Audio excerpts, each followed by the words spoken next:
libero come un uomo.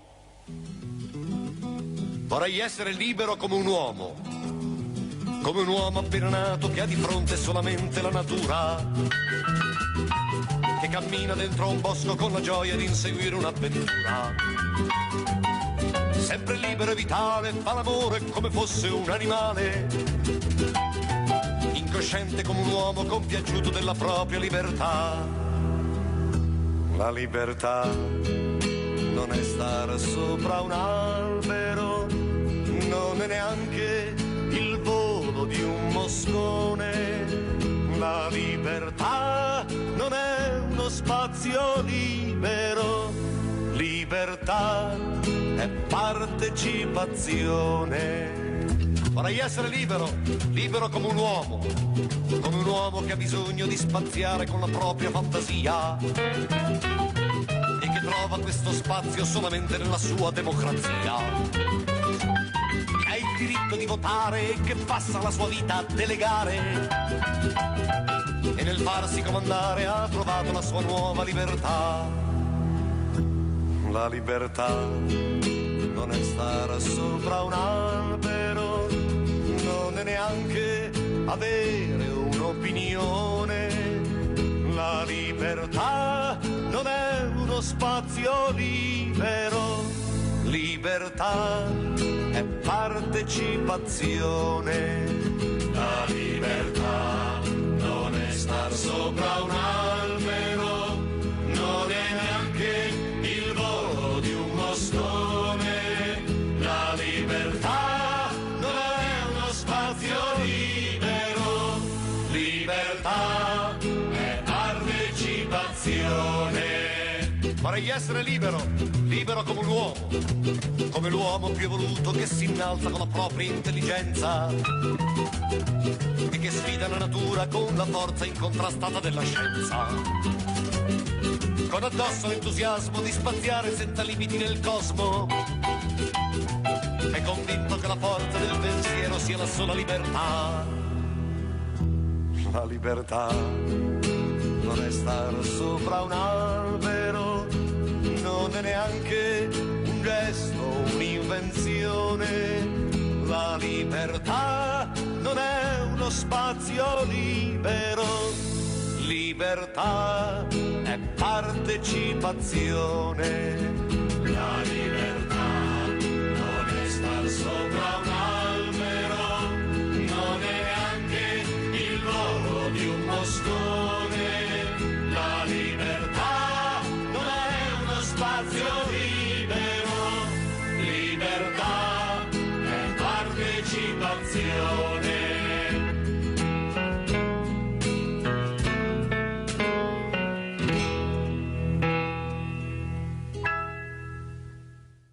Buongiorno, buongiorno. Cartina a tornasole questa mattina. La libertà non è uno spazio libero, è partecipazione, vuol dire fare comunità. Ieri c'è stata partecipazione a Trento, Lega dimezzata. Cosa è successo? Fratelli d'Italia che sta galoppando, questa donna sola al comando che riesce a fregare voti a tutti i partiti, perché questa è la verità, bisogna ammetterlo, si pone bene, piace. Poi si vedrà, ma intanto la Fratelli d'Italia sta aumentando in maniera incredibile qui al nord. È salito il Tevere, il Piave sta scendendo, vedremo come andrà a finire. Ne parleremo questa mattina, abbiamo ospiti in presenza Andrea Zanoni, consigliere Regione Veneto Partito Democratico. Buongiorno Zanoni. Buongiorno, grazie dell'invito. Ringrazio anche Amedeo Gerolimetto, presidente Consorzio di Bonifica Piave. Ecco, questo fiume sacro alla patria, che forse Gerolimetto ci vorrebbe qualche bandiera in più, magari anche a Nervesa della battaglia per ricordarlo. Sono passata anche ieri, non c'è niente di niente a ricordare questo fiume sacro alla patria, forse qualcuno dovrebbe anche ricordarsi, visto i morti che abbiamo avuto. Allora, inizierei proprio con Zanoni. Allora, cosa ci dice Zanoni? Qua in Piemonte, in Lombardia, a Trento, cosa sta succedendo? Intanto volevo ringraziare per la canzone di Gaber. Io sono sempre stato un suo ammiratore perché A me piacciono le canzoni, soprattutto se c'è dell'ironia, e secondo me Giorgio Gaber è sempre stato un maestro di ironia e ha sempre saputo affrontare tanti temi con un approccio veramente molto intelligente e anche simpatico. Per quanto riguarda quello che sta accadendo oggi in giro per l'Italia, soprattutto al nord, abbiamo di fatto un travaso di consenso che si sta spostando dalla Lega, dopo anni e anni di monopolio, diciamo, della Lega, a Fratelli d'Italia. Io non è che sia particolarmente contento di questo, perché seguendo politiche ambientali, nei temi ambientali, lotta ai cambiamenti climatici, tutela del paesaggio, dell'ambiente, della natura, sono due partiti che hanno praticamente lo stesso approccio. Sta di fatto che molto probabilmente l'elettorato di centrodestra sta in qualche modo spostando il suo consenso da chi lo ha deluso, perché se io penso ad esempio, ecco, anche voi avete in sovraimpressione, anzi voi avete in sovraimpressione i giorni dal referendum, 2192 giorni. Io dico sempre ai miei amici o qualche amico anche della Lega, avete votato Lega perché vi avevano promesso l'autonomia e invece vi stanno dando il ponte sullo stretto di Messina.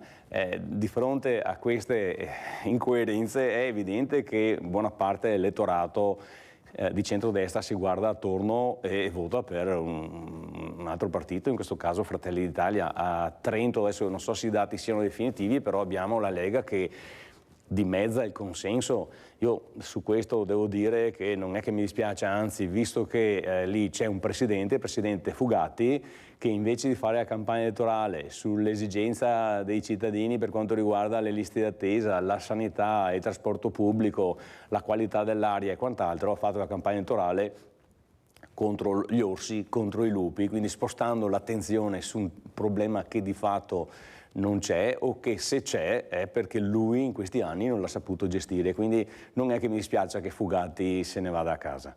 Allora, anche questo però dimostra che se c'è la partecipazione, ecco, quella persona che va a votare è molto attenta. Io dico sempre che quando abbiamo le preferenze sappiamo anche come fare, come votare. Inutile che qualcuno dice si comprano le preferenze. Io preferisco avere la preferenza che no il nome calato dall'alto. E questa è la dimostrazione di come hanno votato le persone a Trento. Non c'è niente da fare. 1 più 1 fa 2. Allora, Presidente Gerolimetto, cosa ci dice invece lei, Presidente Consorzio di Bonifica del Piave? Questa acqua che prima mancava, poi arriva in abbondanza incredibile, questi fiumi meravigliosi che abbiamo che bisognerebbe tenerli più puliti, così dicono le persone che chiamano, però mi sembra che vi state dando molto da fare, qualcosa lo fate perché si vede, insomma. Prego, Presidente. Buongiorno a tutti intanto. Sicuramente la situazione climatica non è che possiamo gestirla noi, o meglio ancora, noi siamo condizionati dall'andamento climatico e cerchiamo di fare tutto quello che è con la nostra possibilità per cercare di governare il territorio nel momento delle grandi precipitazioni e al tempo stesso cercare di dare un servizio per quel che riguarda i nostri utenti. Una cosa è certa, che l'acqua è un bene limitato, siamo sempre stati abituati ad averlo a disposizione e purtroppo con il cambiamento climatico che è in essere siamo molto preoccupati da un punto di vista di disponibilità, tanto è vero che noi come Consorzio di Bonifica ci stiamo adoperando per cercare di inserire una innovazione per quel che riguarda il sistema irriguo. Mi riferisco di passare da un sistema irriguo a scorrimento a un sistema irriguo a goccia o a pioggia, ecco, in modo tale da ridurre il consumo d'acqua, cercare di rispondere alle richieste che ci vengono dall'Europa e dall'ambiente in generale, cioè quello di mantenere i fiumi in uno stato il più possibile buono, e al tempo stesso evidentemente siamo chiamati anche però a gestire tutto quell'ambiente e tutto quel territorio che negli anni è stato condizionato, è stato creato in qualche modo, accompagnato dalle opere e dalle attività dell'uomo. Quelle trasformazioni che ci hanno consentito in qualche modo, dai momenti difficili e bui anche del dopoguerra e della fame, dico io, ecco, siamo riusciti a creare anche un territorio dove le imprese agricole sono diventate imprese che sono riuscite a produrre in quantità e anche in qualità per quel che ci riguarda. Ecco. Abbiamo Rinaldo da Venezia. Ciao Rinaldo. Ciao Mirella e buongiorno ai tuoi ospiti. Innanzitutto saluto l'assessore e vedo con piacere e dispiaciuto per il fatto che una volta qua in Veneto c'era tutti del Cesare, perché il Cesare sempre stai pieno. Adesso se passai tutti i fascisti non capisco questo discorso. È il Veneto che ha avuto guerre, va da Treviso, cosa che aveva 3.000 morti, 2.000. Ma non ne siamo livai, i giovani che non sanno neanche cosa che sia il fascismo, non sanno neanche cosa chi l'ha fatto, se ne vanta, ma dove siamo livai? Cosa dobbiamo insegnarti più? Dimmi cosa hai fatto di buono? Non so, non riesco a capire, ma anche gli anziani, la gente che vota per i fascisti, non lo so, ma dai, bisogna insegnargli la storia vera, quella che è stata, cosa che ha combinato, o no? Chi è che libera l'Italia? Da chi la liberai? Non lo so, da cosa si libera? I nostri nonni che sono morti, a milioni che ne sono morti. Siamo tornati in Dio, Mirella. Purtroppo, non so, mi non capisco tanti anni, non farò neanche ora vedere come che va a finire. Però mi piace il cuore perché tornare in Dio alle robe di una volta e anche elogiarli. Che ha preso potere col quadro del Mussolini, ma dove siamo arrivati? Ma è vergognoso. Dopo che ha ragione Zanoni per il fatto che cosa hai fatto? 7 anni che aspettiamo l'autonomia. Però la Lega ieri, ho visto un'intervista, e ha detto bisogna che abbiamo pazienza perché si è insegnato, perché ma cosa aspettiamo? A uno che ha fame e che deve morire, aspetta 4-5 anni, ma è che anche la Lega ha rovinato tutti i voti che ha fatto, che non mi ha. E diremo gli altri della Lega, non gli altri, neanche non so della Lega, ma te dico, non so della Lega, ma è serenissima, è una potenza, siamo diventati scolassi qua nel Veneto, daremo manco del do del cotto, perché non ne dà bana a nessuno. Io che qualche come Zanoni, che va in sega e mette a posto qui la uva che butta i veni sulle piante e le acque e le robe. Perché voi gente del genere anche sul PD. No, gente, cosa fai? Renzi che rovina tutto. Ma è vergognoso. Bisogna tenere in testa che il mondo va da andare avanti, non in Dio. Siamo Dio, tornare in Dio di 80 anni. Ciao Mirella e buongiorno ai tuoi ospiti. Allora salutiamo Rinaldo, sempre il numero 1 al mattino. Prego Zanoni, come commentiamo quello che ha detto Rinaldo e anche quello che ha detto il Presidente Gerolimetto? Cominciando da quello che ha detto il Presidente Gerolimetto, l'allarme della siccità e l'importanza dei sistemi irrigui oggi è ancora maggiore di un tempo, perché io proprio pensate, proprio la scorsa settimana, 4 giorni fa, nella zona dove io abito a Paese, c'erano gli agricoltori che irrigavano i campi di radicchio, perché siamo venuti fuori solo in questi giorni con queste piogge da un periodo di siccità lunghissimo nei mesi che normalmente sono mesi abbastanza piovosi, quelli dell'autunno.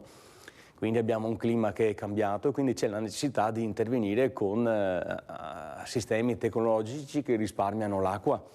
Dopo dobbiamo fare anche le cose fatte in maniera intelligente, bisogna fare dei micro invasi in giro per il Veneto per recuperare quest'acqua e tenerla per i periodi di siccità, senza fare grandi opere monumentali che magari non servono, che potrebbero diventare un pericolo. Lunedì scorso a quest'ora eravamo come consiglieri regionali in un consiglio regionale straordinario a Longarone, proprio per ricordare il disastro del Vajont, 1700 e più persone morte quella volta per il crollo del Monte Toc all'interno della diga con la fuoriuscita di questa massa enorme d'acqua. Lo dico perché C'è un progetto di cui si sta parlando e sta andando avanti, che è una nuova diga sul Vanoi, tra i confini tra il Trentino e il Vicentino, che dovrebbe servire a accumulare acqua per l'irrigazione. Io credo che dobbiamo fare sistemi diversi, diffusi, perché questa sarebbe una grande opera, tra l'altro fatta in un contesto molto fragile. Proprio in quella valle ci sono già stati dei crolli importanti di pezzi di montagna, e quindi io spero che non andiamo ad avventurarci in queste grandi opere che possono avere ripercussioni negative, che non servono a risolvere la questione della siccità. La siccità, come diceva il Presidente, va affrontata anche con risparmio dell'acqua, con sistemi a goccia, con sistemi diversi. Attualmente adesso abbiamo ancora molte aree dove danno l'acqua ai campi per scorrimento, quindi con uno spreco altissimo. So che il Consorzio e diverse autorità stanno procedendo con progetti innovativi. Dobbiamo puntare soprattutto sul risparmio e naturalmente poi anche sull'accumulo nei momenti di grande pioggia, ma con invasi distribuiti sul territorio, poco impattanti ma utili e in prossimità delle campagne dove si vuole irrigare. Per quanto riguarda Rinaldo, effettivamente ha ragione. Tanti giovani oggi non si ricordano, non sanno e evidentemente hanno studiato poco. Bisognerebbe studiare di più, bisognerebbe leggere di più, bisognerebbe informarsi. Effettivamente sapere che cosa è stato il fascismo è una cosa molto importante. Dopodiché c'è un'altra cosa da dire. I giovani oggi spesso non vanno a votare, abbiamo un assenteismo per quanto riguarda il voto da parte dei giovani che è molto preoccupante. Non è che abbiamo degli esempi che invogliono molto il voto, caro Zanoni, in tutti i sensi, e questi giovani sono molto più lungimiranti. Io capisco che qualcuno, come dice anche Rinaldo, come fa uno votare, lui dice il fascismo, anche se io sono convinta che la storia sta cambiando vertiginosamente e soprattutto questa donna sta cercando di portare avanti, anche se la sua provenienza è molto chiara, delle idee diverse. Basta vedere come si pone anche in Europa e quando va in giro per il mondo. Quello che però bisogna anche dire, caro Zanoni, non è che la sinistra si sia data tanto da fare per gli operai, per i pensionati. Beh, è facile sparare sempre all'ultimo che arriva perché tu non comandi. Ma prima, quando avevate, diciamo in generale, la possibilità anche di cambiare le cose non sono cambiate.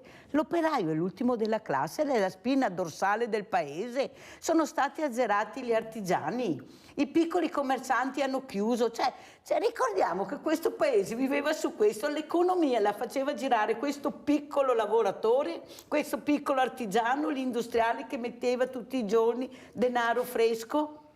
No, le multinazionali, mi sembra, e forse qualcosa si doveva fare in tempi non sospetti, quando il paese stava bene, quando c'erano soldi, perché non siamo sempre stati male, eravamo la quarta potenza. Come mai non si è fatto questo? Adesso non si può pretendere che l'ultimo che arrivi in poco tempo riesca a risolvere i problemi che da una vita non hanno risolto né destra né sinistra né centro. Presidente, cosa dice lei? Anche lei è una scuola politica o sbaglio? Sì, è una scuola politica, ma ormai mi dedico prevalentemente all'attività dell'azienda e per quel che mi è stato delegato la responsabilità della gestione del consorzio. Ma come cittadino Gerolimetto sentiamo. E le garantisco che per quel che riguarda la gestione del consorzio non è una cosa né semplice né la si fa in poco tempo. Per quel che riguarda la situazione generale, io sono più che altro come padre, dico, sono preoccupato di quello che riusciremo a lasciare ai nostri figli vedendo cosa sta succedendo in giro per il mondo e pensare che noi siamo arrivati da un periodo dove la guerra ci hanno raccontato cosa era con tutte le sue drammaticità e adesso purtroppo incominciamo a vedere che si sta sviluppando tutto attorno e anche se noi non siamo direttamente terreno o territorio di guerra, però di fatto siamo in guerra per certi aspetti, perché vediamo che tutto quello che succede attorno a noi sta condizionando la nostra vita, sicuramente meno di quelli che la stanno soffrendo direttamente, però il mondo sta veramente cambiando in maniera preoccupante e non è solo una questione nazionale, ma è una questione internazionale. E questo spaventa perché a furia di accendere a fuochi attorno alla foresta, prima o poi la foresta si incendia. E questo fa veramente, veramente paura e fa veramente pensare e noi che dovremmo lasciare una situazione migliore per i nostri figli, perché questo è lo spirito che ognuno di noi sicuramente ha, a prescindere dall'appartenenza politica, dico io. Quello che è necessario fare è cercare di riuscire a portare un po' la serenità di nuovo su questo paese, su questo territorio, su questo mondo, diciamo, ecco, e avendo grande attenzione per l'ambiente. Ed è quello che mi preoccupa in primis, perché, come si diceva prima, l'acqua è indispensabile come l'aria per poter vivere. E oggi ne abbiamo sempre meno perché il mondo sta cambiando e forse alcuni atteggiamenti sicuramente dobbiamo correggerli anche noi per riuscire a far sì che diamo un contributo costruttivo guardando a un futuro che dobbiamo garantire ai nostri figli. Allora andiamo a vedere anche questo servizio a Treviso, marcia dei sindaci, sversamenti, e poi lo commentiamo con i miei ospiti. Andiamo a sentire.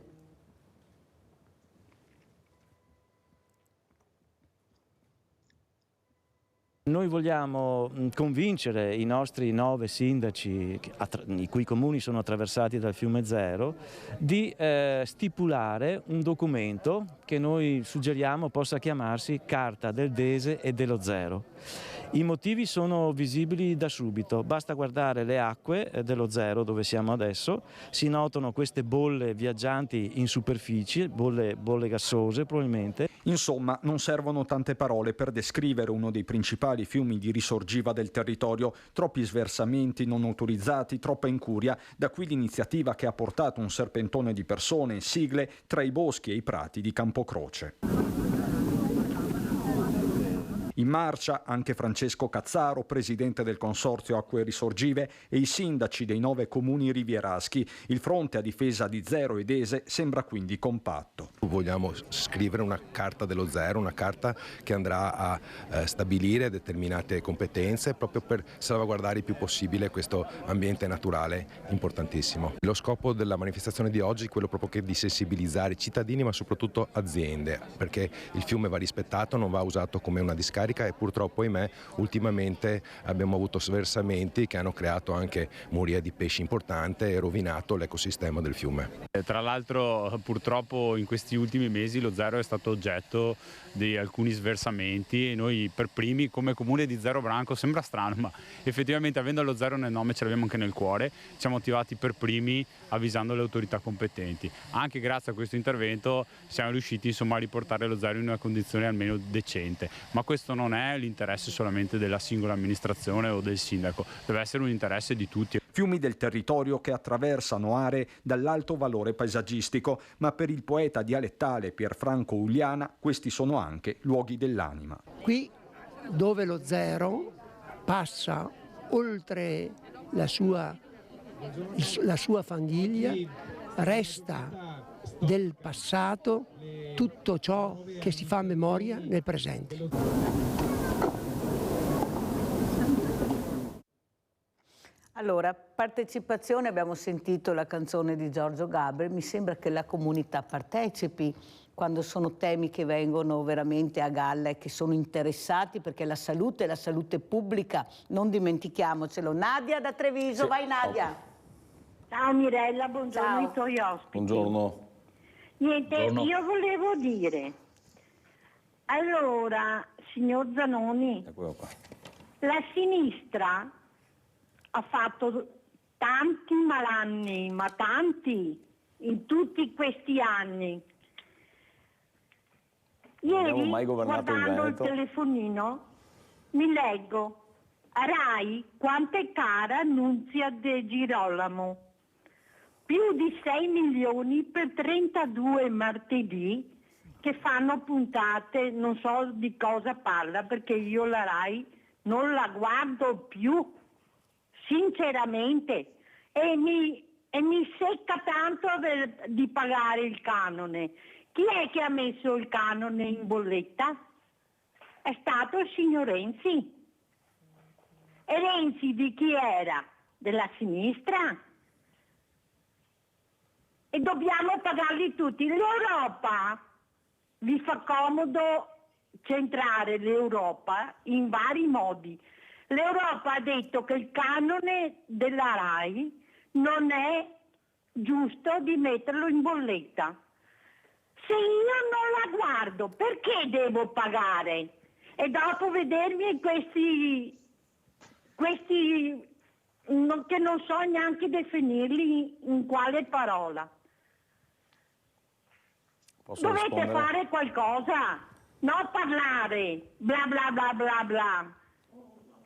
Grazie, arrivederci e buona giornata. Grazie alla nostra Nadia delle riflessioni che ha fatto, poi ognuno a casa le vede alla propria maniera e anche i miei ospiti naturalmente. Sì. Prego Zanoni. Allora volevo ricordare a Nadia che sembra che il PD abbia sempre governato, a Roma anche in Veneto, cioè in Veneto praticamente non abbiamo mai governato, a Roma abbiamo governato saltuariamente e poi abbiamo dovuto far parte di governi tecnici e quindi anche adeguarci, mi riferisco non so a Monti oppure anche a Draghi, poi c'è stato Conte che non era...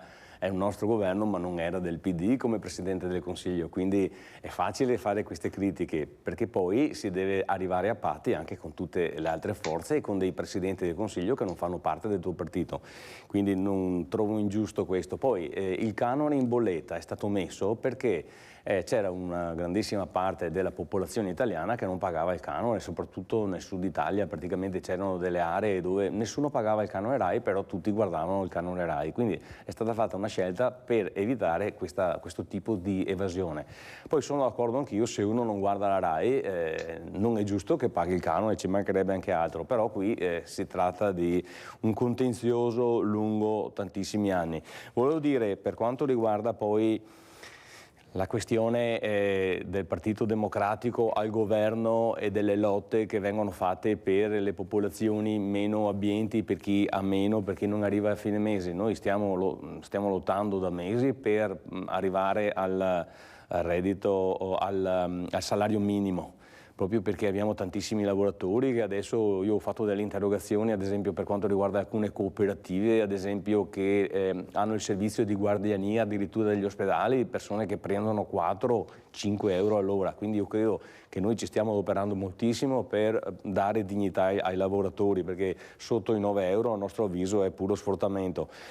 Poi stiamo facendo la battaglia per la sanità pubblica perché siamo molto consapevoli che la carenza di medici di medicina generale, le liste di attesa, ma soprattutto la fuga dei medici, anche dei primari, dal settore pubblico a quello privato sta portando dei grossi danni alla sanità pubblica. Quindi noi abbiamo fatto anche uno studio in Consiglio regionale per far vedere come la popolazione di medici di famiglia sta invecchiando sempre di più, tanti vanno in pensione, ma quelli che stanno arrivando sono pochi.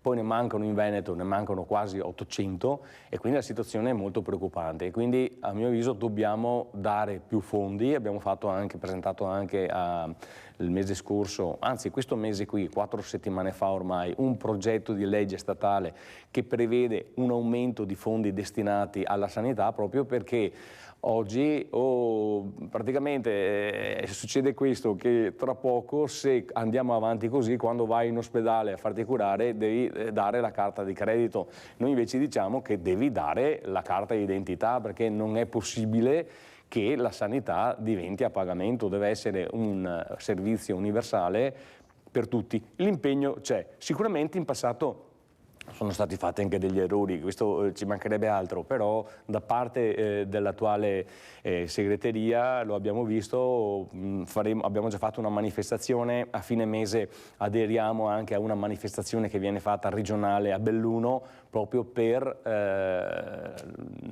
la salvaguardia di questa sanità che vuoi i medici di medicina generale che mancano, vuoi il pronto soccorso dove tanti se ne stanno andando, dottori, e quindi abbiamo queste code incredibili. Voi la questione delle liste di attesa, oggi uno per curarsi, se chiede l'assistenza della sanità pubblica si ritrova ad avere degli appuntamenti, magari addirittura ti rispondono devi richiamare e quando ti danno appuntamento te lo danno dopo 4 mesi, 6 mesi, qualcuno anche dopo un anno a seconda della tipologia della visita che deve fare. Questo è inammissibile soprattutto perché noi paghiamo, i cittadini pagano le tasse, quindi il servizio sanitario pubblico è un diritto. Però Zanoni, è vero, però bisogna finire di passare il cerino. Sono stato io, sei stato tu, il problema è che paga questo cittadino sempre, comunque, in qualsiasi maniera. Allora, quando c'erano i governi tecnici, sia di centrodestra che di centrosinistra, è là che tu devi far vedere le capacità che hai. Non c'è niente da... sono governi tecnici. li abbiamo provati tutti. Cosa ci ritroviamo nel 2023? Cosa ci ritroviamo? Pensioni a 500 euro, stipendi a 1.100-1.200 euro, servizi alle persone zero. Il paese sta crollando, forse qualcuno non si rende conto che il paese sta crollando. Inutile essere fiduciosi, ottimisti. L'opposizione, Zanoni, non ha voce in capitolo, non c'è niente da fare. Quando avevate la possibilità, non parlo naturalmente di Andrea Zanoni perché sappiamo benissimo le battaglie che fa, forse è uno dei pochi anche che veramente si vede concretamente quello che vuole fare. Ma non è stato fatto, Zanoni.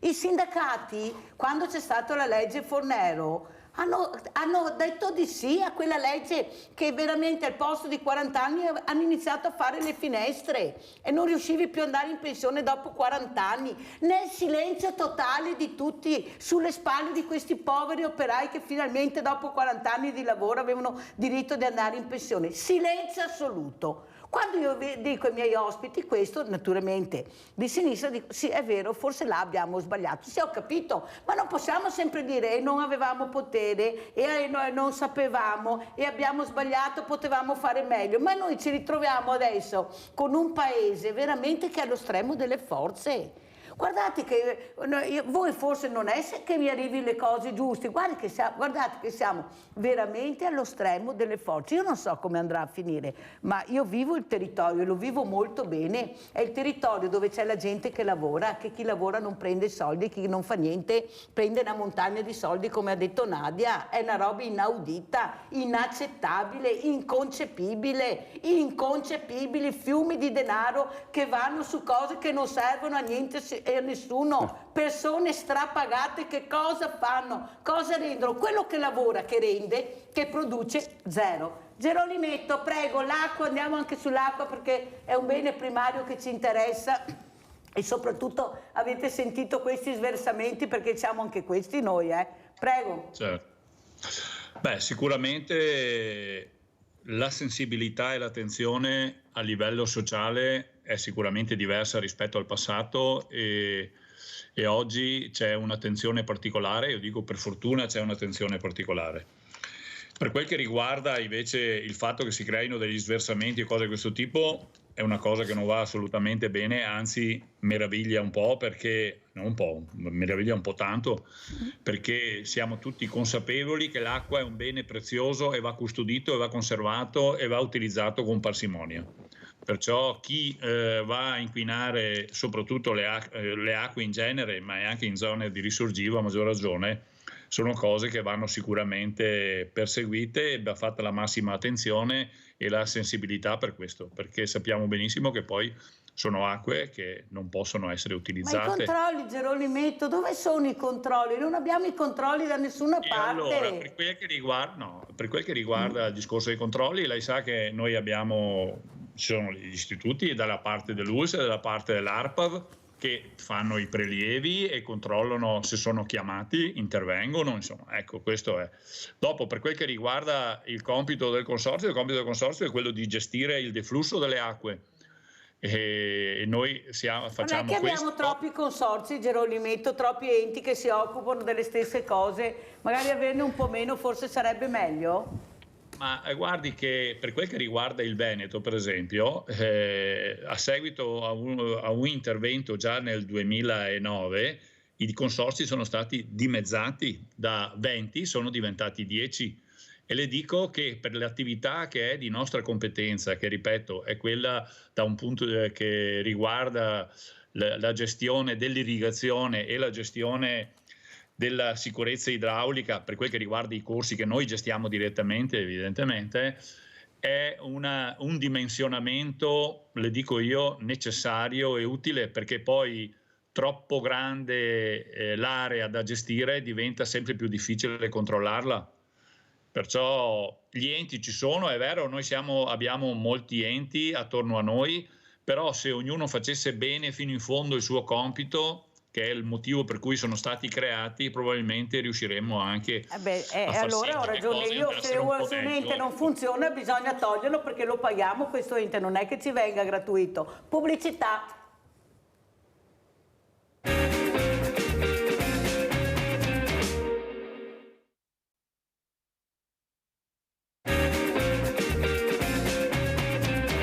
Siamo con Andrea Zanoni in presenza, consigliere Regione Veneto, Partito Democratico. Abbiamo collegato anche Amedeo Gerolimetto, presidente consorzio di bonifica del Piave. Ora sentiamo come commenta Andrea Zanoni le parole di Gerolimetto e anche le mie parole. Prego. Sì, allora partendo dalle tue, Mirella, per quanto riguarda la questione della povertà, che è un fatto ormai sotto gli occhi di tutti, io credo che dovremmo far pagare chi fa i grossi profitti. Si è parlato molto di tassare gli extra profitti, durante la pandemia in particolare, durante la guerra dell'Ucraina, le compagnie dell'energia, in particolare metano e energia elettrica, hanno fatto miliardi di extra profitti. Io credo che è lì che dobbiamo puntare. Quando ci sono queste compagnie che si arricchiscono fuori modo, tra l'altro con le entrate dei cittadini, è giusto tassare.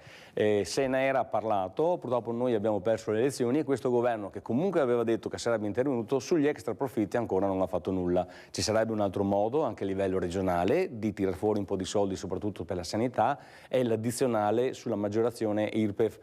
Siamo l'unica regione che non tassa i ricchi, ovvero l'unica regione che non mette questa maggiorazione sull'addizionale dei redditi alti. Nelle altre regioni tirano fuori diverse centinaia di milioni che servono appunto a aiutare i cittadini sulla sanità, ad accorciare le liste di attesa. L'unica regione. Quando il nostro presidente Zaia dice noi siamo una regione tax free, io aggiungo siamo una regione tax free, ovvero libera dalle tasse per i ricchi.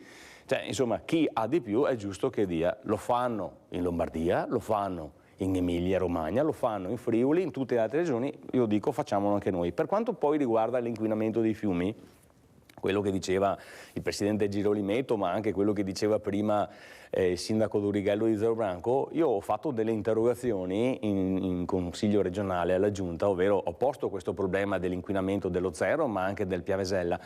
E siccome questi inquinamenti sono molto frequenti, abbiamo avuto delle immagini incredibili con migliaia di pesci morti perché hanno sversato dei liquami di cantine o liquami di allevamenti, io dico che dovremmo, la regione, che è una regione come la nostra che vuole autonomia e quindi una regione che dovrebbe essere efficace, prevedere dei sistemi di monitoraggio e un pronto intervento anche notturno. L'inquinamento dello Zero con migliaia di pesci morti è stato fatto di notte. Quando chiami l'autorità ti dicono veniamo il giorno dopo, ma se vieni il giorno dopo la mattina, magari anche subito, per carità, appena iniziano a lavorare, il flusso dell'acqua dello Zero ha già pulito, ha già portato l'inquinamento a valle, il danno è già stato fatto e quindi è difficile individuare la fonte, cioè chi e dove è stato inquinato. Ma telecamere mai noi, queste telecamere quindi, costano anche poco? Giustamente un sistema che preveda un pronto intervento da parte dell'ARPAV, ad esempio, coordinato col consorzio o con l'ULSS se serve, e naturalmente un sistema di videosorveglianza. Adesso abbiamo le fototrappole che costano pochissimo, si possono collegare con una SIM, quindi in qualsiasi centrale operativa ti arrivano le immagini se di notte qualcuno in quel posto crea del movimento e va magari a sversare con l'autoboot i liquami e così sai chi è e puoi intervenire, perché fino a quando non intervieni e non li mandi sotto processo, perché si tratta di reati, questi inquinano dell'acqua che poi va utilizzata come irrigazione, che poi va anche nel radicchio, in alimenti che arrivano sulle nostre tavole. Abbiamo quindi... Gianfranco Valeri, se no cade la linea, vai Gianfranco, ciao. Sì, buongiorno signora Mirella. Buongiorno. Buongiorno signor Gerolimetto e buongiorno signor Zanoni. Ecco, approfitto proprio di voi che vi sta un po' a cuore l'agricoltura. Ecco, se venite qui nella bassa trevigiana siamo arrivati a tipo America, cioè i posti tutti chiusi, cioè questi drenaggi indiscriminati e tutto. La falda, io ho 72 anni, ma la falda si è abbassata minimo qui da noi, si è abbassata minimo di 1 metro. Se lei una volta si faceva un buco, si trovava subito l'acqua, adesso prima di trovare l'acqua si va a fondo a non finire. E poi, signor Zanoni, lei ha parlato di inquinamento di liquami. Provi a immaginare in 1 metro solo, signor Zanoni, quanto fertilizzante va via per ogni ettaro. Ecco, siamo in balia di 4 multinazionali, questo non fa bene, il giorno dopo si può buttare via, questo fa bene e noi non sappiamo niente e buttano via in continuazione. Se lei viene qui, da qui adesso che praticamente sono stati i raccolti, si vede cavolo e trova una cosa giusta. Dov'è il posto? Posti, non c'è più niente, va bene così. Per fortuna c'è un po' di vigneti, sì, ma bisogna vedere fin quanto tengono, perché ha visto adesso c'è questa malattia tremenda che li fanno morire tutti. E, cioè, Signor Zanoni, io ho parlato con lei ancora 30 anni fa, mi sono scontrato con lei, io ero pro caccia, lei era contro la caccia, mi ricordo questo particolare. Ecco, io ho detto non vado più a caccia, ma voi verdi, con questo sistema che credo che sia di cacciatori che abbiano disturbato l'ambiente, farete le aspettative di noi che non andiamo più a caccia. Sì, lei vada in un vigneto, signor Zanoni, venga con me, facciamo un vigneto di 100 ettari che trova un nido. Non lo trova, vuol dire che anche lì non è vero che è il biologico non esiste perché non ci sono, e qui è stato distrutto tutto da noi, da qui a Caore non si trova niente. Ecco, buongiorno e grazie e buon lavoro. Grazie Gianfranco, grazie alla telefonata. Prego Zanoni, poi sentiamo anche il Presidente Gerolimetto. Un tema veramente molto importante è quello dell'acqua, l'inquinamento dell'acqua e l'utilizzo anche dei pesticidi. Purtroppo noi siamo una regione dove ogni anno vengono utilizzati, il dato è dell'ultimo che ho del 2021, 15.800.000 chili di pesticidi. Abbiamo a livello di cittadini veneti quindi una media di 3,3 kg di pesticidi a testa e diceva bene, soprattutto nei vigneti delle uve bianche i trattamenti sono tanti perché sono delle piante più deboli e quindi devono fare più trattamenti. E adesso c'è anche il problema della flavescenza dorata portata da questo insetto che è la cicalina, quindi fanno dei trattamenti anche insetticidi che poi purtroppo in qualche modo influiscono contro anche gli insetti utili, contro le api, difatti abbiamo molte morie di api. Io credo che bisognerebbe invece puntare sul biologico, naturalmente è più difficile fare biologico e quindi va incentivato, va aiutato. Nella nostra regione avevamo il 6% di superficie coltivata a biologico, siamo ritornati al 5%. Abbiamo perso 9.500 ettari a biologico. Biologico vuol dire produrre con meno chimica, senza chimica, produrre in maniera naturale. Costa sicuramente di più, però se questi agricoltori vengono aiutati dalla regione ne guadagniamo in salute sicuramente perché non ci sono più i residui chimici negli alimenti, ma anche ne guadagniamo nell'inquinamento delle acque. In Commissione Ambiente ogni anno ci portano il report sullo stato di inquinamento delle acque del bacino Scolanti di Venezia, che è una grandissima area che comprende Venezia, parte di Padova, di Treviso e anche di Vicenza. E nei residui delle acque, mentre fino a 30 anni fa trovavamo i metalli pesanti, trovavamo le sostanze chimiche che venivano dall'industria, adesso troviamo tutte sostanze che derivano dai pesticidi, troviamo i derivati del glifosate, troviamo derivati di insetticidi, troviamo derivati di altre sostanze che vengono utilizzate soprattutto in viticoltura. Quindi l'attenzione all'ambiente ma anche a un'agricoltura sostenibile alla fine si traduce in meno inquinamento e in più salute per i cittadini. Io questa lotta la faccio da sempre. Il signor Gianfranco ricordava 30 anni fa quando ci siamo scontrati sulla questione della caccia. Effettivamente io ho sempre avuto una posizione contraria alla caccia perché credo sia un delitto uccidere animali selvatici. Parentesi, quel cervo che è stato ucciso da un cacciatore perché è stato un cacciatore, ecco, l'opinione pubblica si è veramente scandalizzata. Lì ieri l'altro mi hanno chiamato decine di persone chiedendo di intervenire su questo. Questo cervo era un cucciolo che avevano praticamente allevato dei cittadini della frazione di Pecol nel Bellunese, era diventato la mascotte di tutti, era diventato un cervo enorme. Addirittura il presidente Zaia fece un post sulla mamma cerva e su questo cervo quando era piccolo. Ed era un cervo che frequentava, pensate, tutte le case di questo paesetto, andava a farsi dare la carota, andava a farsi dare la mezza mela, quindi ti mangiava in mano, ci sono tantissime foto. E cosa è successo? Che questo enorme cervo buonissimo è stato ucciso da un cacciatore a norma di legge.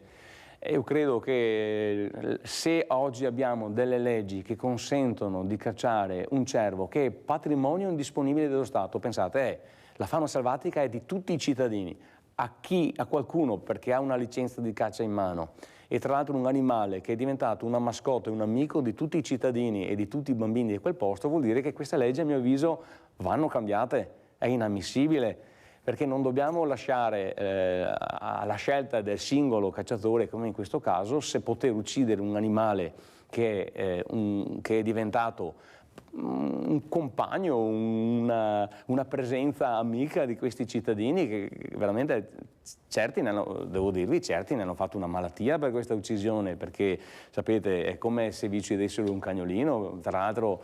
Non è questo, è il buon senso, ecco, il buon senso, perché tu senti i cacciatori sono tutti bravi, ricordiamo che ci sono anche i bracconieri, no? Qualcuno forse il bracconiere hanno i fucili o mi sbaglio, perché qua bisogna anche cominciare a distinguere, perché allora un colpo c'è l'orso, un colpo c'è il lupo, un colpo che sei inutile, adesso che sei i cervi, ma non abbiamo questi problemi, Zanoni, esatto. Abbiamo altri problemi. Infatti, i cittadini, altro che spostare su questi temi. Questo ti do ragione, perché su questo i cittadini di Trento si sono un po' svegliati, perché ai cittadini di Trento sono stati oggetto di una campagna elettorale dove il problema dei cittadini di Trento non erano le liste d'attesa in sanità, non era che gli mancavano i medici di famiglia, non era che non avevano agevolazioni per il trasporto. Ma il problema dei cittadini di Trento, secondo l'uscente presidente Fugatti, erano i lupi e gli orsi.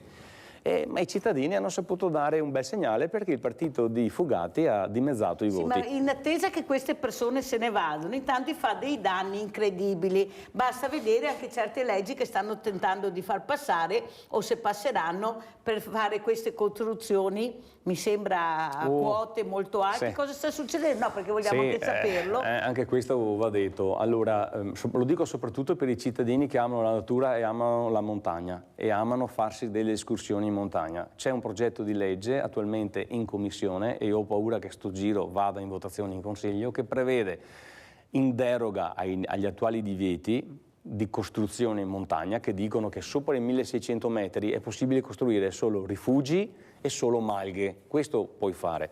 Vogliono togliere questi divieti e consentire per tutti i comuni che sono sopra i 1600 metri di costruire 2 alberghi panoramici, ovvero vuol dire costruire queste stanze panoramiche vetrate dove naturalmente i VIP andranno a passare qualche nottata, perché si parla di 1000 euro a notte, ma in deroga al divieto. Quindi vai a costruire sopra i 1600 metri, dopo devi naturalmente portare la corrente, dopo devi fare le vasche per i liquami, portare via i liquami, probabilmente qualcuno farà l'eliporto perché arrivano direttamente in elicottero, o dovranno fare delle nuove strade.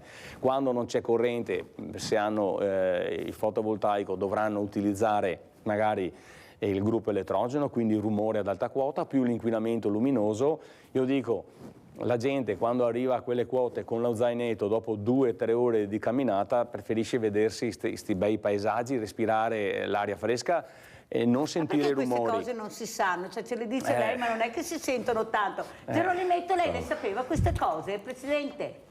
No, sono sincero, queste cose le ho sentite adesso. Ah, meno male, no, perché dice sì che lavoro su una televisione, cioè, non è che arrivi tanto a noi anche per dare queste qualche notizie. Comunicato stampa l'ho mandato in giro, qualche notizia è uscita. Sentiamo, Presidente, cosa ne pensa lei, Presidente?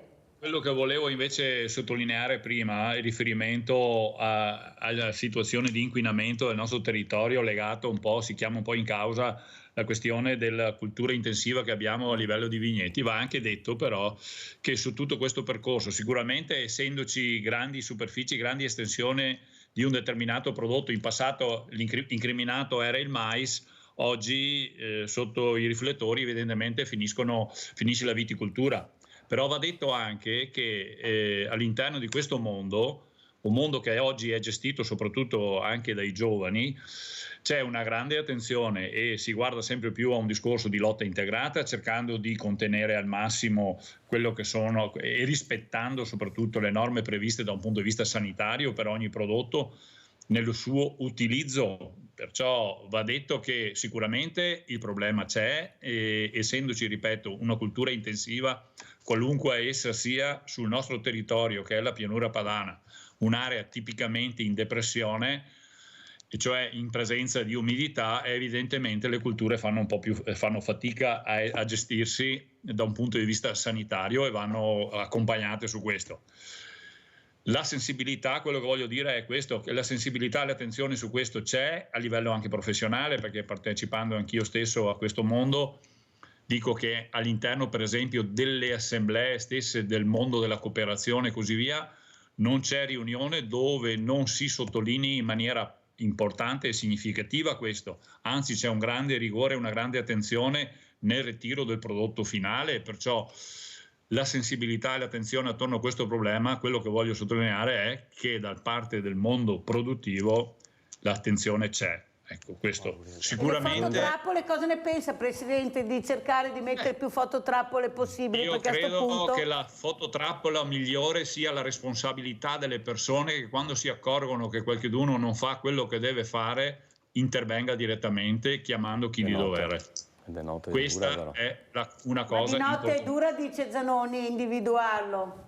Di notte le fototrappole, se ci sono, funzionano e fanno bene il loro lavoro, è bene applicarle, insomma, dove si può. Ecco, allora magari meno fuochi d'artificio e più fototrappole anche sui comuni non sarebbe male. Volevo Prego. aggiungere che ha detto bene che c'è una maggiore sensibilità anche da parte degli stessi agricoltori per quanto riguarda l'utilizzo delle sostanze chimiche. Il problema è complessivo, ovvero in Veneto negli ultimi 10 anni abbiamo aumentato in termini di quantità il 7%, c'è stato un aumento del 7% dell'utilizzo di pesticidi. Se andiamo a vedere la provincia di Treviso c'è stato un aumento del 22%, che è strettamente collegato al boom che ha avuto il glera, ovvero il prosecco. Quindi io capisco sì che c'è attenzione da parte di questo mondo importante, però i dati assoluti ci dicono che nonostante l'attenzione l'utilizzo sta aumentando e più lo utilizzi naturalmente più entra in circolo, entra nella catena alimentare e entra sulle acque. Poi per quanto riguarda la montagna, ecco, io ho fatto questo appello, i cittadini che amano la montagna stiano attenti, allerti, se hanno qualche conoscenza di qualche consigliere regionale facciano presente che non sono d'accordo con questi alberghi ad alta quota, ma volevo dire che c'è un altro progetto di legge che sta a mio avviso minacciando chi ama i silenzi della montagna, che è un progetto di legge che prevede una deroga per il divieto di transito dei mezzi a motore nei sentieri di montagna. Attualmente questo divieto di transito è per chi ha delle proprietà in alta montagna, per chi ha un rifugio, chi ha la malga e per quelli che vanno a fare manutenzione sugli impianti, ad esempio elettrici, telefonici, delle antenne e quant'altro. Cosa dice questa nuova legge? Prevede una deroga per i cacciatori. La Regione ha fatto una valutazione su quanti utilizzerebbero questa deroga e ci sono 3 categorie di caccia, diciamo così, attività legata allo sparo degli animali selvatici, 20.000 più 8.000 più 500, quindi Scusa, siamo a 28.500. Non è a favore degli animali, ha sempre fatto battaglie per gli animali. Allora, come funziona? Perché allora non capisco. Questo è un progetto di legge che è stato presentato da diversi consiglieri. Il primo consigliere firmatario è il collega Possamai, che è anche presidente di Federcaccia Veneto. Zaia, se volesse, potrebbe dire a questi suoi diciamo, colleghi di partito, nonché consiglieri regionali, di non portarlo avanti questo progetto di legge. Ecco. Sta di fatto che adesso vanno solo in pochi e dopo ci saranno migliaia di persone che in deroga ai divieti che ci sono sempre stati in Regione Veneto, perché è sempre stato vietato andare in questi sentieri di montagna, potranno andare col fuoristrada. In commissione abbiamo chiesto le audizioni, è venuto ad esempio il CAI, il Club Alpino Italiano, che si è manifestato palesemente contro questa deroga, perché se dopo cominciano quelli per la caccia, perché non dovrebbero cominciare, non so, gli apicoltori che vanno a portare le casette delle api a una certa quota? Beh, perché ma se quelli che vogliono vanno fare gli a funghi? alberghi, scusa Zanoni, ma 1 più 1 fa 2, faccio l'albergo e ti faccio anche salire, cacciatore o non cacciatore, intanto apro la strada. Allora Presidente Gerolimetto, come ci saluta? Cosa vuole dirci? Scusi, non ho capito la domanda. Come ci saluta? Ormai abbiamo chiuso l'ora. La saluto dicendo solo una cosa, che come mondo della bonifica siamo preoccupati e speriamo che il Padre Eterno ci dia una mano la prossima estate, perché al di là di quelle poche piogge che sono cadute adesso, siamo preoccupati di come si presenterà la prossima stagione, perché altrimenti non ci sarà produzione agricola, perché voi sapete che noi siamo strettamente legati alle piogge estive, soprattutto nelle zone montane che debbono riempire i bacini che noi utilizziamo per irrigare. Grazie, grazie. Salutiamo Amedeo Gerolimetto, Presidente Consorzio di Bonifica del Piave, che si appella al cielo, ecco, a qualcuno che lassù ci ami veramente, non come qua in terra, perché sentendo quello che racconta Zanoni fa venire i brividi, veramente i brividi. Zanoni, come ci saluta? Mi auguro che in questi giorni i miei colleghi consiglieri regionali cambino idea su questi due progetti di legge che vogliono far costruire alberghi in alta quota e dare la deroga per far andare i fuoristrada dei cacciatori. Ma questi nomi di chi firmerà sì, chi firmerà no, possiamo anche vederli dopo alla fine? Ah, boh, certo, no, perché non si sa mai, è cioè, tutto pubblico, commissioni, è voti. tutto pubblico perché andrà in votazione in Consiglio regionale e le votazioni sono palesi, quindi non sono segrete, quindi è tutto pubblico. Io spero che non si arrivi a questo, spero che dopo aver sentito le varie associazioni che si occupano di tutela della montagna facciano retromarcia e non portino questi due progetti di legge avanti. Devo dire una cosa, che questi due progetti di legge erano stati presentati anche nella scorsa legislatura e dopo sono stati tenuti fermi perché si erano resi conto che non andavano bene. Io spero che anche in questa occasione accada questo, però ho il sospetto che questa volta qualcuno voglia andare fino in fondo. La famosa manina che esce, che porta avanti. Sì, perché ci sono molti attuali consiglieri che hanno già capito che non ci saranno più nella prossima legislatura, proprio per quel travaso di voti che abbiamo detto prima tra Lega e Fratelli d'Italia, e quindi hanno fretta di portare a casa dei risultati. Grazie, grazie, grazie anche ad Andrea Zanoni, grazie, consigliere grazie Regione Veneto, Partito Democratico. Pubblicità.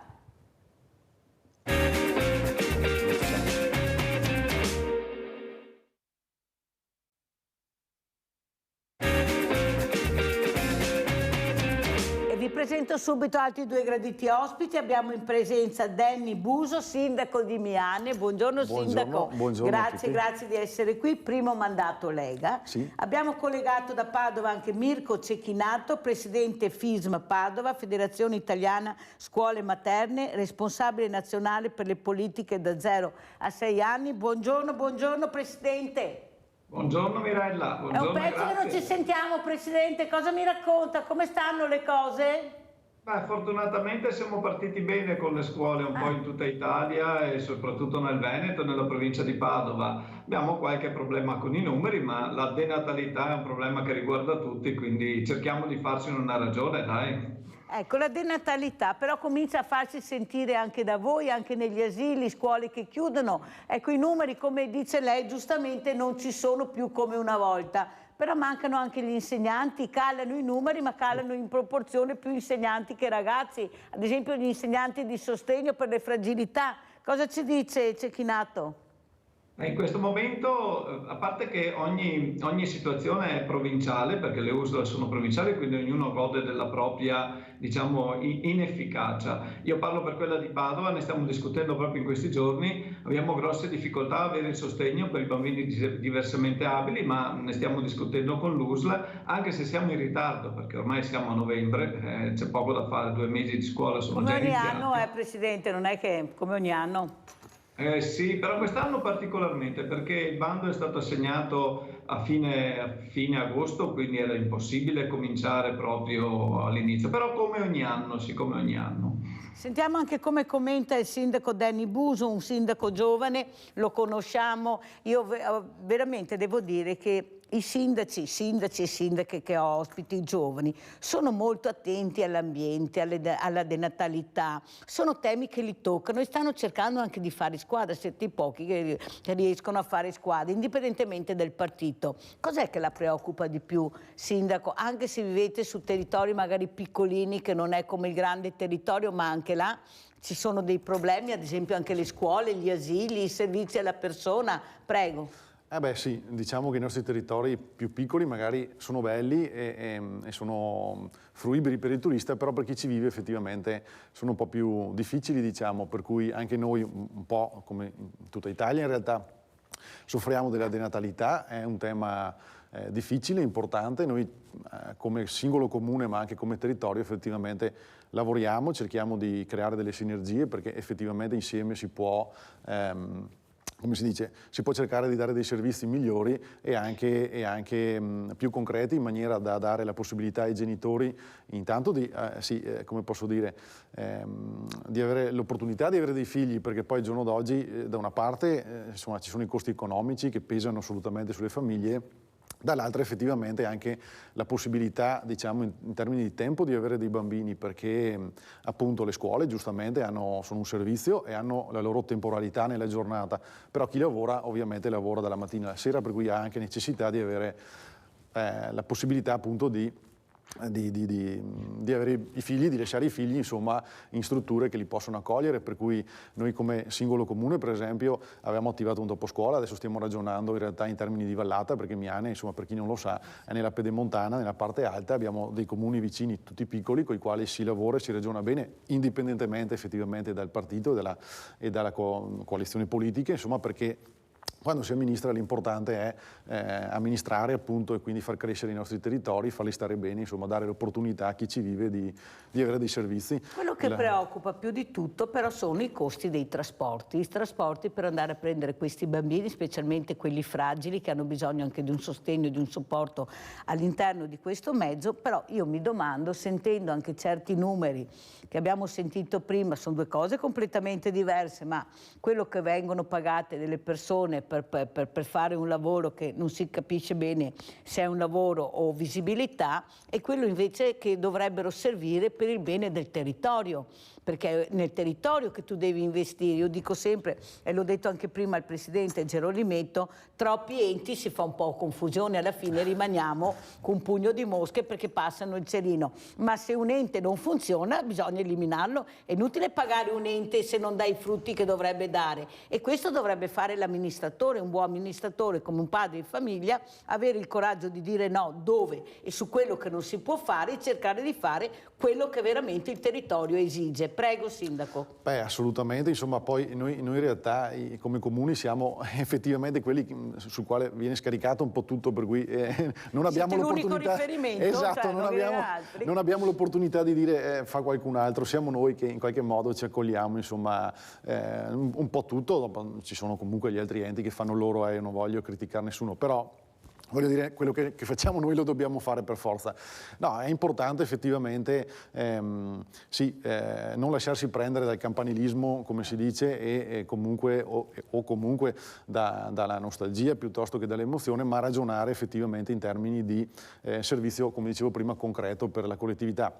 Noi, con la scuola, in realtà l'istituto comprensivo nostro comprende perdonatemi il gioco di parole, insomma 5 comuni, per cui in realtà è già stato accorpato e comunque si lavora appunto insieme per capire come... Unione, fusione, che si parla tanto, noi vogliamo anche capire come funziona, perché tanti dicono no, non esiste, non si può, lei da che parte sta? Ma allora io sto dalla parte, diciamo, non lo so effettivamente da che parte, io sto diciamo dalla mia, che è quella di dire che a priori dire no non va bene, nel senso che effettivamente amministrare dei territori è importante farlo bene, per cui la territorialità non deve dipendere diciamo da quanti sindaci, piuttosto che se penso al mio territorio, un territorio molto vasto, però effettivamente è composto da comunità molto piccole, per cui magari un ragionamento di unione non solo aiuta, ma potrebbe essere anche il futuro, anche una fusione, insomma non la escludo effettivamente.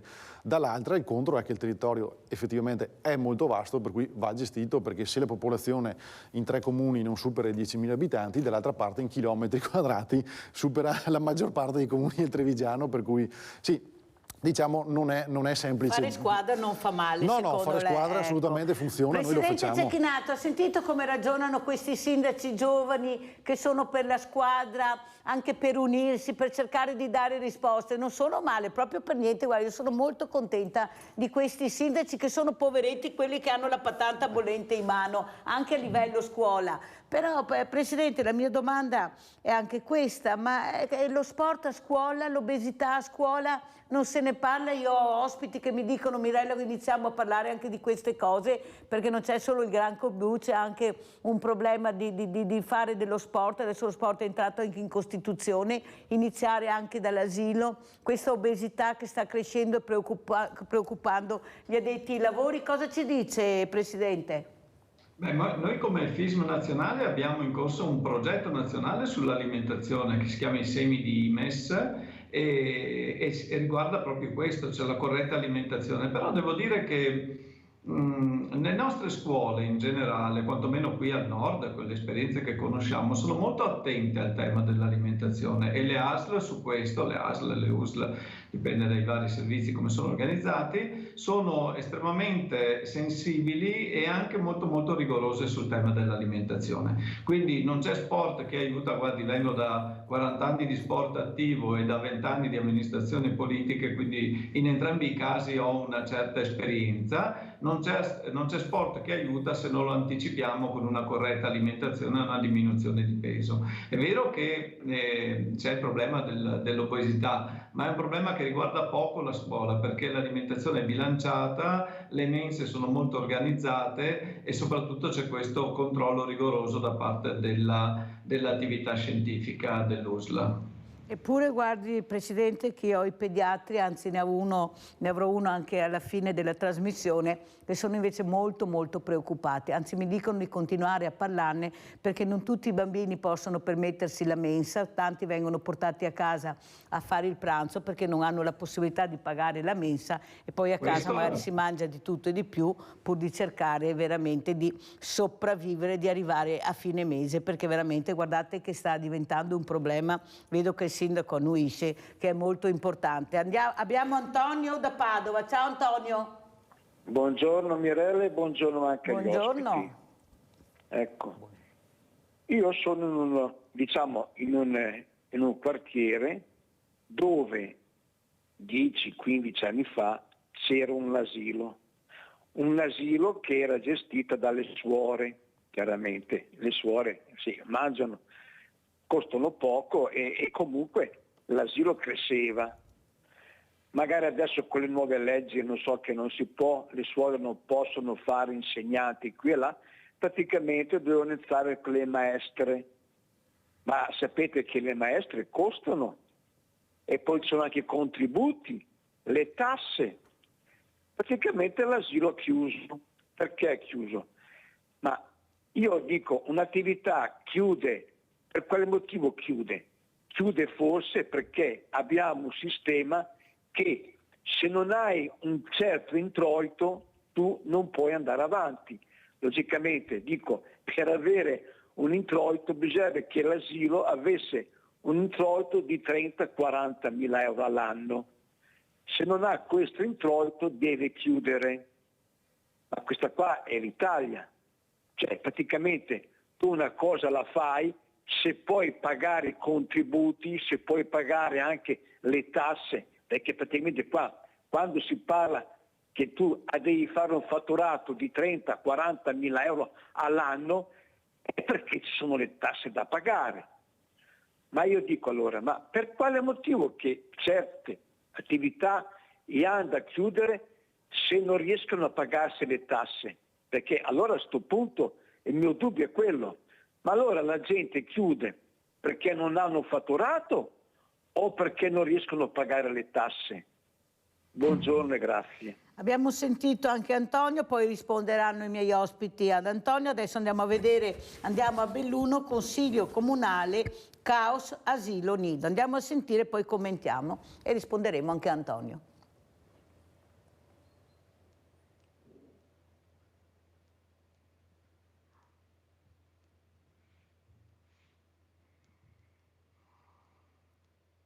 In parte è così, bisogna dare atto, ma il problema del bilancio consolidato, sapete che è il bilancio delle società partecipate e viene fatto dal servizio società partecipate.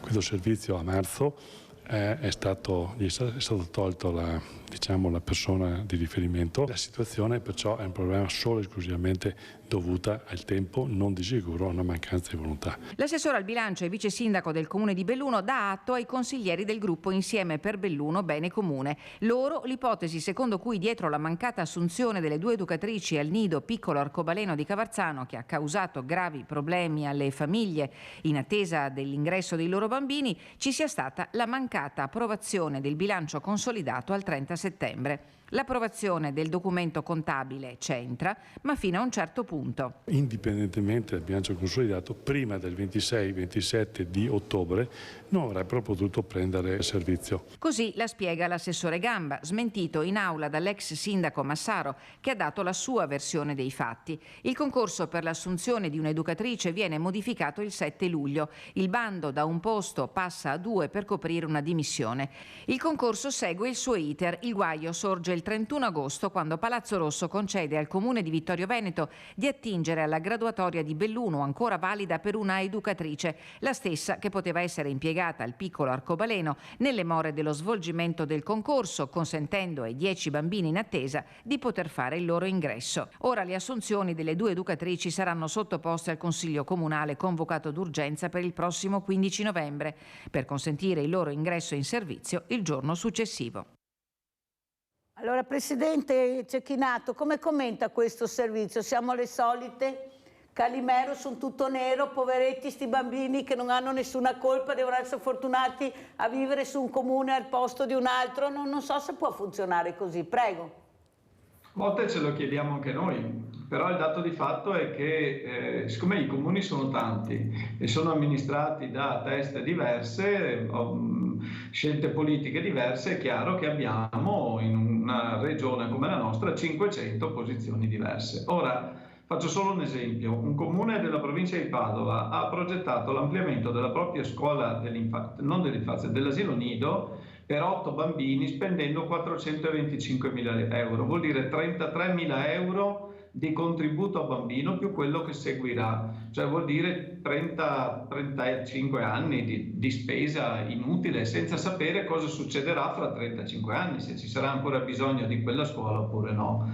Non è facile programmare e progettare, però vede, la realtà del Veneto, in tutto il Veneto, in tutte le province del Veneto, gode di questa esperienza storica, perché ci sono scuole che hanno oltre 150 anni, che sono le scuole paritarie, che ai fini normativi sono scuole del sistema integrato pubblico, e quindi non si capisce perché dove ci sono queste opportunità non si possa agire velocemente. Quell'insegnante per il piccolo arcobaleno noi l'avremmo assunto in una settimana, a tempo di fare una selezione e di assumerlo e di metterlo già a regime. Noi abbiamo tempi molto più rapidi, è vero, non abbiamo la selezione per concorso, ma tenete presente che normalmente i nostri insegnanti poi passano alla scuola statale, perché con le aperture, con i bandi che ci sono, tutti gli insegnanti che hanno le idoneità poi passano a insegnare all'infanzia e alla primaria della statale. Quindi le scelte politiche a volte non guardano avanti, guardano all'immediato. L'immediato è oggi, domani, dopodomani, ma noi abbiamo bisogno di scelte che vanno avanti di 15, 10, 20 anni, avendo anche il coraggio di confrontarsi con quella che è la statistica, che ci dice già come sarà l'Italia del 2035. Perché non prenderne atto? Perché non progettare in questo modo? Semplicemente perché le amministrazioni scadono dopo 5 anni e ogni amministratore ha la necessità di vedersi riconfermato e quindi non può pensare di impegnare l'amministrazione per i prossimi 5-10 anni, deve opportunamente, in maniera però non corretta, pensare al domani. Per quanto riguarda gli insegnanti, come si diceva prima, e la presenza delle suore, delle religiose nelle scuole, il problema grosso è che noi siamo scuola paritaria, come si diceva prima, dobbiamo rispettare tutte le norme dello Stato, comprese quelle sulle assunzioni, sui dipendenti, non sono accettati i volontari, quindi le suore non possono essere volontari, e noi non miriamo al guadagno, ma miriamo al pareggio di bilancio. Essendo le nostre delle attività che non sono a scopo di lucro, noi dobbiamo dare un servizio, e per questo motivo ci confrontiamo e siamo controllati dai comuni, dove abbiamo delle convenzioni, dove ci sono dei rapporti ben precisi. Diciamo che, contrariamente a quello che si pensa, le scuole delle religiose sono scuole che hanno delle rette anche un po' più alte rispetto alle altre scuole. Questo per una scelta anche di carattere pedagogico, educativo, hanno dei programmi un po' particolari, e quindi chi fa una scelta la fa proprio per poter dare ai figli l'educazione che vuole, che questo è un principio sancito dalla Costituzione. Il principio che è stato sancito nella Costituzione è anche quello dell'attività sportiva, come diceva lei prima, ma se ad oggi, dopo quasi 80 anni di Costituzione, non si sono ancora attuate delle attività previste dalla Costituzione, Per quanto riguarda lo sport, quando dovremmo aspettare perché effettivamente sia un principio costituzionale rispettato, io non ho buoni presagi su questo.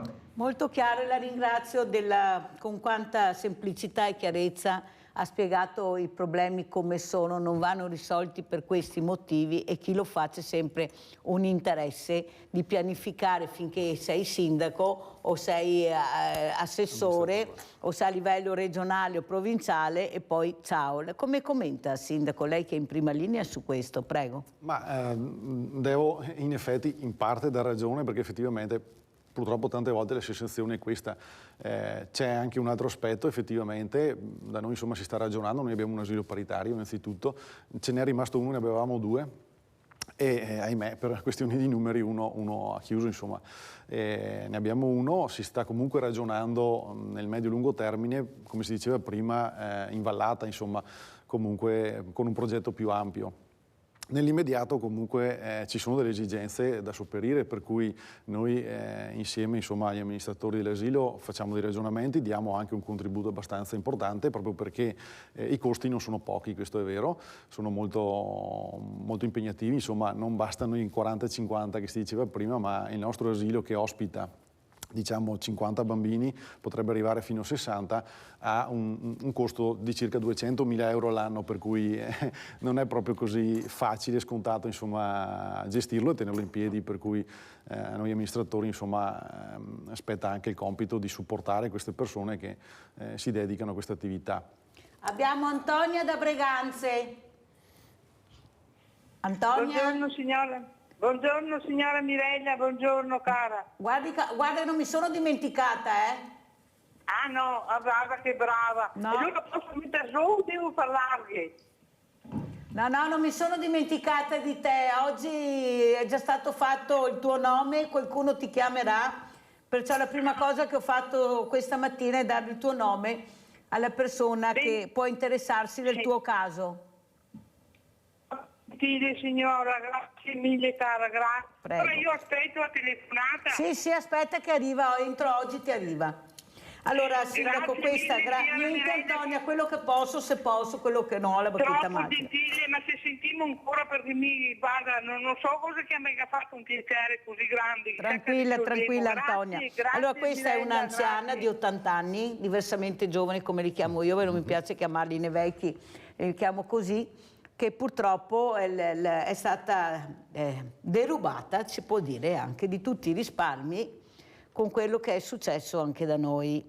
Poveretta, lei aveva, nel periodo Covid era ammalata, non ha fatto una firma e mancando questa firma non riesce ad avere neanche il risarcimento. Io lo trovo assurdo, perché se lei dimostra, poveretta, come faceva a sapere, poi pensate, 80 anni non sono 40, periodo Covid, ma vi rendete conto che stanno colpendo proprio le fragilità? Guardate che io sto veramente arrabbiandomi, perché non è possibile che paghino sempre queste figure che hanno già dato tanto, e se siamo diventati così grandi, belli, è merito loro, del loro lavoro, con una fatica enorme perché non avevano i mezzi di sicuro che abbiamo noi adesso, e ancora continuano a veramente con la burocrazia, con queste leggi assurde, vengono applicate ma è conforme interpretazione, poi colpiamo veramente loro, sindaco, e nessuno che li supporta. Avrà anche sbagliato, poveretta, non avrà fatto sta firma, ma è possibile che non riusciamo a rimediare? Ma non è la firma, è la mancanza di ascolto che hanno queste figure, sindaco. Dobbiamo investire nel sociale, non è possibile che i servizi sociali chiudano venerdì all'1. Ma sindaco, veramente anche voi che avete fatto squadra, cercate di aiutarmi a far cambiare le regole del gioco che sono devastanti per queste figure, nessuno che va a trovarli a casa, è perché non ho il servizio sociale, ma abbiamo un mondo del volontariato, abbiamo 7.000 associazioni, ma è come avessimo un pugno di mosche, perché se non riusciamo ad aiutare perché c'è la privacy, perché non abbiamo il nome, il cognome, la via, è come non esistessimo, o sbaglio? No, purtroppo è molto complesso effettivamente. Allora da noi in realtà si lavora a livello poi territoriale, c'è anche un pronto soccorso sociale, si chiama proprio per i weekend, perché i dipendenti appunto chiudono, diciamo, il loro orario di servizio. Non so strutturandosi effettivamente se si possa aumentare, ma di sicuro insomma in questi termini si è creato questo servizio in più insomma per chi ha necessità ovviamente d'urgenza, però non del pronto soccorso, ma comunque di carattere sociale. C'è almeno questa opportunità da noi, è una piccola opportunità. È vero comunque che è sempre più difficile per la burocrazia, che è sempre più difficile arrivare insomma, alle persone, per i campanili, ma soprattutto perché sì, ma noi insomma cerchiamo di arrivare anche a queste persone, ce la mettiamo tutta, anche poi attraverso le assistenti sociali insomma che sono bravissime, ce la mettono tutta, cerchiamo anche di investire con l'assunzione di più figure perché effettivamente i problemi sono aumentati molto. Ma non basta, Sindaco, bisogna fare squadra. Non basta, ma soprattutto ci sono anche delle normative effettivamente che rendono difficile comunque, parlava proprio fatalità, l'altro ieri mattina con un concittadino arrabbiatissimo perché aveva il fratello insomma in ospedale che stava morendo, ma non riusciva a rintracciare tramite il municipio, insomma tramite le vie ufficiali la nipote con la quale non si sentiva da anni per la privacy, e poi basta fare 2 firme e ti arrivano 45 telefonate dei call center, per cui questo è il paradosso un po' della nostra Meno male che lo dice il sindaco e spiega io... come si hanno, perché guardate che è stata pianificata sta cosa, guardate che non a caso ci hanno messo questa burocrazia, qualcuno l'ha messa la burocrazia, attenzione, e quando vogliono per temi che loro interessano magari anche la tolgono velocemente quando vogliono. Il Ponte Morandi è una testimonianza, il Ponte Morandi è l'esempio che se si vuole si può eliminare, questa è la verità, ma quando invece non si vuole si lascia là e si aumenta la burocrazia. Allora andiamo a vedere invece questo servizio, progetto Caro Scuola, andiamo a sentire, andiamo a Treviso adesso.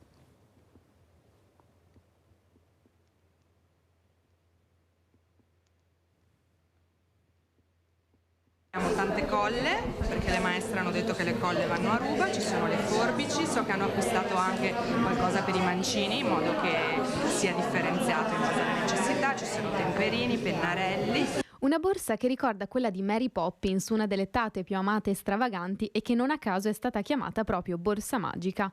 Un'iniziativa dell'Associazione di Volontariato Matite Colorate in collaborazione con l'amministrazione di Treviso, che porta nelle classi delle scuole primarie cittadine materiale scolastico per chi non può permetterselo. Questo bisogno nel territorio che sta nascendo delle cosiddette nuove povertà nascoste, povertà che vogliono avere ancora la loro dignità. Noi abbiamo realizzato ben 32 borse, il cui contenuto contengono circa 7.000 euro di roba, per cui tantissima. Avere la capacità di poter dare sicurezza, che anche per questi bambini, in maniera, come si dice a scuola, inclusiva, si può arrivare a loro. Questa borsa verrà tramandata di anno in anno alle future classi prime, con l'obiettivo sempre di rimpinguarla di materiale scolastico, e quindi rimarrà una tradizione dare un benvenuto alle nuove famiglie, ai nuovi bambini e un aiuto sempre concreto e sempre molto discreto. L'obiettivo è quello di arrivare a coprire tutte le scuole del Trevigiano, ma intanto i comuni del territorio cercano di dare il proprio sostegno alle famiglie in difficoltà. È il caso di Asolo, dove l'amministrazione, con un investimento complessivo di 24.500 euro, si è fatta carico dell'aumento del costo del buono pasto, salito da quasi 5 euro a ben 5,20 euro, e di altri costi relativi ai servizi di sorveglianza dei bambini e delle attività del prescuola. Allora, Presidente Cecchinato, come commentiamo questo servizio? Prego. Io credo ci sia la necessità di riprendere in mano un po' il coordinamento di tutte le nostre attività. Io credo che il Comune di Asolo abbia risorse maggiori del Comune di Miane, del Sindaco Buso, e quindi probabilmente ha dei vantaggi e delle opportunità maggiori. La scuola purtroppo, anche la scuola paritaria, cioè primaria, quindi non solo le nostre, sono un po' lasciate a se stesse, quindi non si può partecipare, avere attività sul territorio così disparate. Dovrebbe esserci uniformità di trattamento dei bambini, ci sono bambini di serie A e di serie B a seconda del territorio più o meno fortunato dove risiedono, e questo non lo so. Io ogni volta che parlo di scuole sembra che io faccia una difesa, no, del castello. Non è così. La scuola dimostra che se non avviamo i nostri alunni allo studio, se non aiutiamo le famiglie a portarli a scuola, a mantenerli a scuola, come diceva prima, ci sono molte situazioni in cui per il pranzo, anche nelle nostre scuole, vengono presi i bambini prima del pranzo per non avere quel costo, e non è possibile. L'aspetto sociale, l'aspetto sanitario, l'aspetto dell'alimentazione non sono più salvaguardati. C'è bisogno di uno sforzo molto molto importante. La scuola viene prima di tutto perché è indispensabile che si vada a scuola, non è una scelta, è indispensabile che si vada a scuola. Guardate, i rapporti Invalsi delle prove che sono state fatte quest'anno, effettuate quest'anno, dice che già dalla seconda elementare, dalla seconda primaria, ci sono grosse difficoltà di apprendimento di italiano e matematica. Allora, se oggi o basiamo sulle materie scientifiche o su quelle umanistiche, vediamo che abbiamo alunni che poi passeranno al secondo grado o anche alle superiori, avranno già delle tare di partenza. Se non risolviamo questo, non riusciamo sicuramente a dare l'opportunità ai nuovi adulti, ai nuovi cittadini, di essere persone capaci di informarsi, di formarsi e di poter scegliere per il futuro del nostro territorio.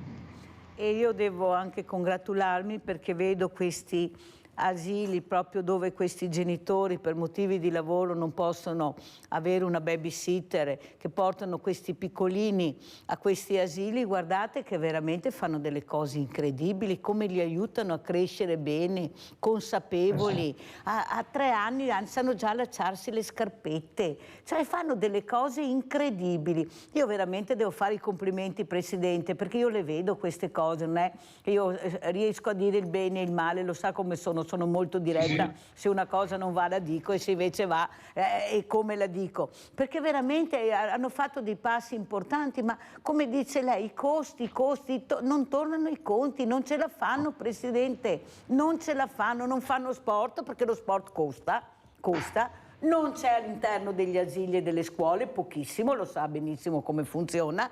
Allora, Sindaco, anche voi cosa potete fare? Ma a Roma i nostri parlamentari vi ascoltano, sentono, oppure fanno finta di niente e l'interesse è solo orientato su qualcos'altro che a noi non interessa di sicuro? Prego, Sindaco, lei è parte di un partito della Lega e c'è una bastonata a Trento, Ma sì. Sindaco Maria Vergine. No, questo prego. Insomma io sui parlamentari non posso commentare, insomma, Ma di sicuro lei posso... qualche volta? Beh, qualche volta insomma ho la fortuna di avere un contatto, diciamo così, diretto, per cui qualche volta li disturbo, diciamo. Come li disturbo, Sindaco? No, dai, insomma... come li disturbo, Sindaco? No, ma nella misura in cui mi auguro e auspico, insomma, e sono sicuro di quelle persone... Perché sicuramente quando li chiamo vuol dire che ha un problema da risolvere, non è che li chiami per dire che tempo fa Roma, ecco, appunto, insomma, hai preso l'aereo, il treno per arrivarci. Come rispondono? Perché il territorio ha esigenze importanti. No, assolutamente, e insomma le esigenze sono anche conosciute. Mi viene da dire che comunque purtroppo, al di là poi della volontà politica del Parlamento in generale, insomma, comunque la burocrazia schiaccia tutti gli enti, per cui se penso nel mio piccolo comune, che comunque funziona molto bene, ho dei collaboratori preparati e anche molto volenterosi, perché poi anche quello fa la differenza, ma comunque delle difficoltà ci sono, penso a Roma e non voglio neanche pensare, insomma, in un certo senso, perché immagino che sia molto molto complesso, insomma. Di sicuro non è facile, di sicuro, insomma, come dicevi bene, vanno fatte e saranno importanti delle scelte, insomma, determinanti, perché sennò così effettivamente tanto avanti non si va. Noi comuni cerchiamo di sostenere, noi diamo, insomma, regolarmente dei contributi sia all'asilo, insomma agli asili, che anche alla scuola, per dei progetti appunto cosiddetti extrascolastici, che sono volti allo sport e sono volti a quelle attività che curricolarmente, insomma, magari ci sono ma marginalmente, per cui da noi, diciamo, in un certo senso così si riesce anche a sopperire. Non dovrebbe essere un sopperire, perché anche le risorse dei comuni effettivamente non sono illimitate e provengono sempre comunque dai soldi dei cittadini, per cui è importante, fondamentale. Sono arrivati i soldi del PNRR, a lei, Sindaco, è arrivato qualcosa? Allora, noi qualcosina abbiamo partecipato, sono dei bandi, insomma, così particolari, ma insomma qualcosina siamo riusciti anche ad ottenere sulla digitalizzazione.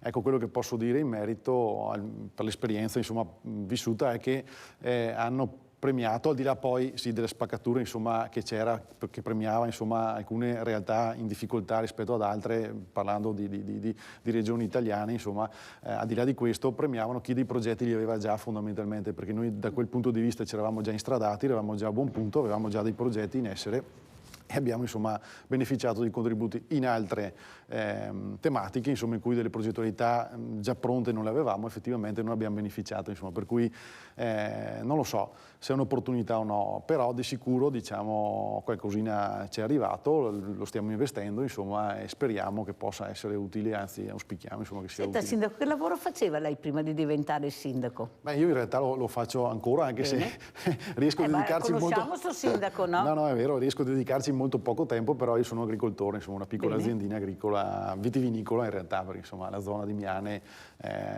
adesso ha vigneti e boschi. Io non so Miane che si vende dappertutto, sì, sindaco, che so che vini. Fra poco mangeremo al posto di carne e foglie dell'uva, perché non esatto, so. Non rimane cioè, non è che forse si è esagerato un po' anche eliminando la biodiversità, perché sono dei territori invece che vivevano di biodiversità. Cosa dice lei che è proprio agricoltore di famiglia, penso, perché perciò la storia c'è. Sì. Come vede il territorio? Ecco, dalle nostre zone in realtà ecco, si è tolto una piccola parte, perché Miane è comunque collinare, per cui il vigneto era già preponderante, si sono persi i prati perché l'allevamento è scomparso, effettivamente lì è nato il bosco, però non vigneti, e si è perso una parte di mais, quello sì, che sono le parti diciamo di valle, di pianura, le chiamiamo insomma noi, e un po' la biodiversità si è persa effettivamente, diciamo i boschi ne hanno portato altra, però questo effettivamente per il territorio come posso dire? È stato un danno? È un danno, sì, è un danno. Dopodiché, ripeto, noi comunque viviamo in il mio comune, ma piuttosto che anche quelli limitrofi, in una zona comunque dove sì, il vigneto c'era, diciamo, e non si è così esasperato i nuovi impianti, insomma, anche gli sbancamenti piuttosto che i lavori, la collina è molto impervia, per cui ci sono stati, ma non sono così determinanti, per cui, insomma, per fortuna da noi c'è stato comunque sì un aumento, ma non così...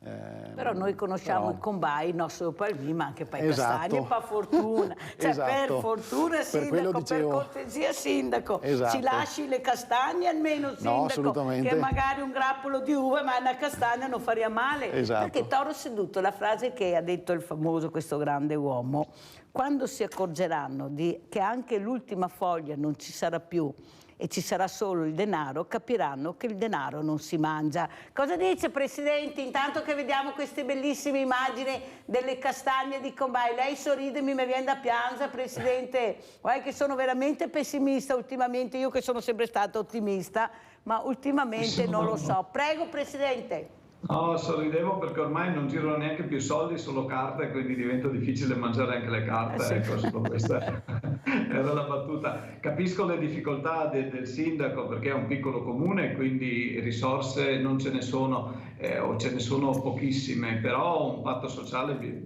saremo costretti a farlo. Guardate, nei prossimi anni gli anziani aumenteranno continuamente, non ci saranno più, adesso non voglio entrare nella fase politica, ma anche il sindaco rappresenta una forza politica che dovrebbe interrogarsi un po' su quello che è il futuro del nostro territorio. Domanda, nei prossimi 10 anni chi è che ci cambierà i pannoloni a noi anziani? E mi ci metto dentro. Oggi non ne abbiamo più nessuno. Inchiesta dei giornali di ieri, solo a Padova mancano 1500 badanti. Chi viene ad aiutarci in questo? Non è solo una questione di essere cresciuti troppo e di non avere più, di essere un po' schizzinosi in queste scelte, no? Ma proprio anche il fatto di esserci, di essere presenti, e soprattutto saremo noi sessantenni, settantenni a dover accudire dei novantenni. Quindi avremo una vita fatta solo di assistenza e di sostegno, senza risorse, perché di soldi non ci sono. Presidente ha ragione, e che fortunatamente bisogna essere anche in salute, chi c'è, perché non è mica sempre facile arrivare a 70 anni in salute, no, perché bisogna anche dirle tutte, come fai? Io ho un banco solidale, delle volte, guardi sindaco, lei sa di cosa parlo, perché parlo di fragilità e di povertà, guardo queste persone e dicono, ma chi va a lavorare? Ma le conoscete le persone che vengono al banco solidale? Non hanno un centesimo in tasca, se mi spiegano come fanno ad andare a lavorare, che se qualcuno non hanno macchina, mezzi di trasporto, vediamo come sono e come funzionano. hanno acciacchi, molti, quasi tutti sono pieni di acciacchi, ma acciacchi anche seri, che vuol dire invalidità. Ma si rendono conto chi viene a un banco solidale? Ma le pari opportunità dove sono? Cosa fanno? Ma di cosa parlano? Io non riesco a capire, se le ho 50 metri, Presidente, non è che se ne avesse visto una volta, e ce le invitate anche qua, gran proclami, ma la politica è entrata di peso dappertutto, sindaco, di peso, e incide molto, perché se tu fai parte di quel partito, del cerchio magico, vieni supportato. Se invece sei da un'altra parte, vade retro Satana, funziona così per tutto. Ascoltate la Mirella. Sindaco, prego. No, perché Asevera, cioè, bisogna dirlo. Beh, diciamo che non è sempre facile, e degli interventi effettivamente importanti dall'alto, diciamo, ci dovrebbero essere, perché la tematica sociale è pressante, insomma. Sì, c'è tanta gente che ha bisogno, tanti anziani, mancano anche degli operatori, perché comunque è difficile, gli operatori specializzati, insomma, i famosi OS, vedo i servizi che noi eroghiamo, insomma, sono, però si fa sempre affidamento, funzionano. Sì, ma finché non apriamo la mente, Sindaco, esatto, che non iniziamo a capire che forse c'è anche un altro mondo da coinvolgere, perché sennò noi faremo come gli Inca, spariremo completamente. Chiudi, vedrete che spariremo. Abbiamo Graziella da Marghera. Ciao Graziella. Sì, buongiorno Mirella. Buongiorno. Ho chiamato perché io non ho seguito, forse perché non ho potuto, si è fatto qualche trasmissione con i vaccini, parlando dei vaccini anti-influenzali, perché io dovrei farlo oggi, e ho sentito delle chiacchiere terribili su questo Allora, vaccino. ferma Graziella, ti prego, ognuno faccia le valutazioni che vuole. Hai un medico di famiglia? Sì. E allora ascolta il tuo medico di famiglia, speriamo che sia uno di quei buoni, perché anche qua che si punti di domanda, ascolta quello che ti dice il tuo medico di famiglia. Ho avuto veramente delle eccellenze che hanno detto veramente chiaramente la possibilità che abbiamo di stare in salute. Ognuno decida con la sua testa, però non ascoltare le chiacchiere, Graziella, ascolta gli addetti dei lavori, quelli seri, e dopo decidi quello che devi fare. Ascolta il tuo medico di famiglia. Grazie. Di farlo. Grazie. Tranquilla, ecco. Graziella, ascolta il medico di famiglia. Una roba, io no, veramente. Allora, Presidente, si parlava appunto di povertà, di fragilità, ma questi bambini, io li vedo che vengono al banco solidale. Intanto anche il trauma di accompagnare anche la mamma a questi banchi solidali a una certa età. Da piccoli invece è una gioia, perché per loro è un divertimento. Beh, ci sono giochi, vestiti, libri, giornalini, c'è di tutto. Però si rendono conto anche la fatica che facciamo noi ad andarli a prendere, ad accompagnarli in percorsi anche molto difficili. E poi sa cosa vedo, Presidente? Quando vado in queste case dove veramente c'è la povertà, questi bambini li vedo sempre sui libri, che studiano, che fanno i compiti, anche perché non gli gana niente altro, a dire il vero, però li vedo attenti, educati, anche da piccolini.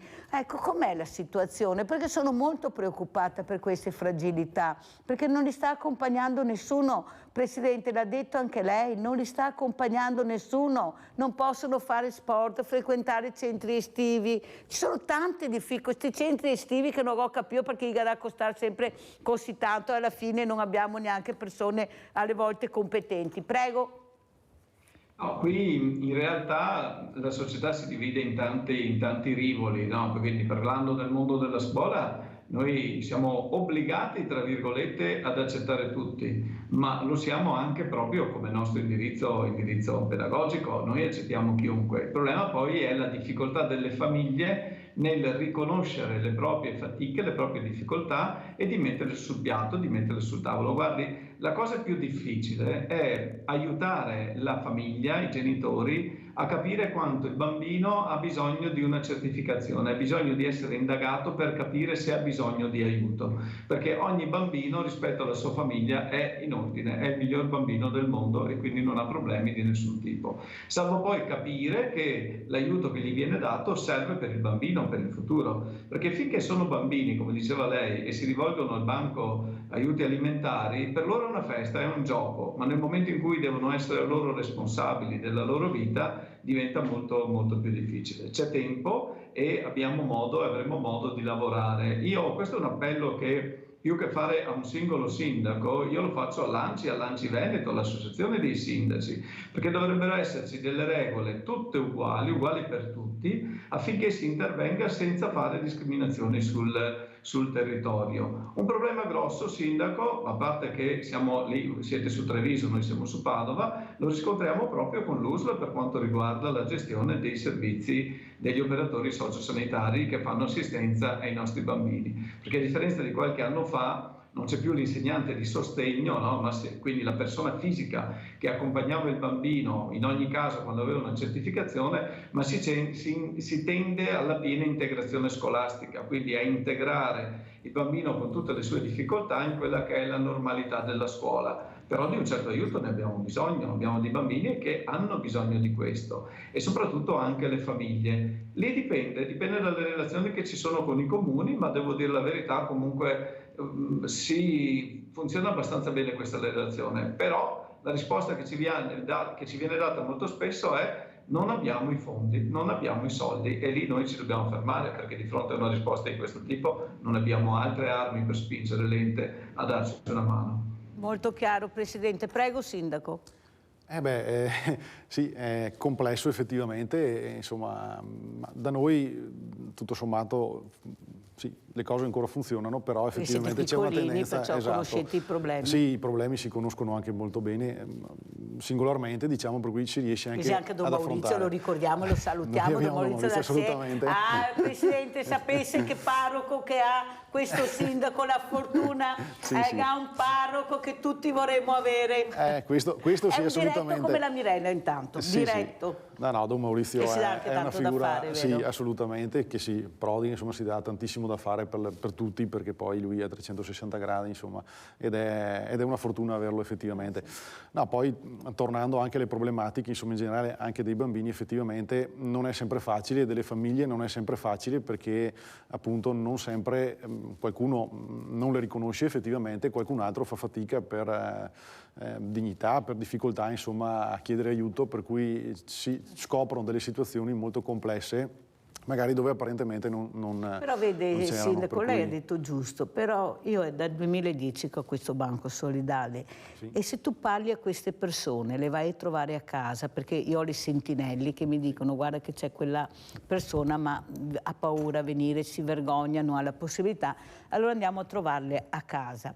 Quando tu parli e loro ti ascoltano perché vedi che hanno bisogno, e gli fai capire che non è come, cioè non è vergognarsi ad aver bisogno, non ci si deve vergognare, perché può capitare a tutti, anzi più ti chiudi, più avrai bisogno di essere aiutato.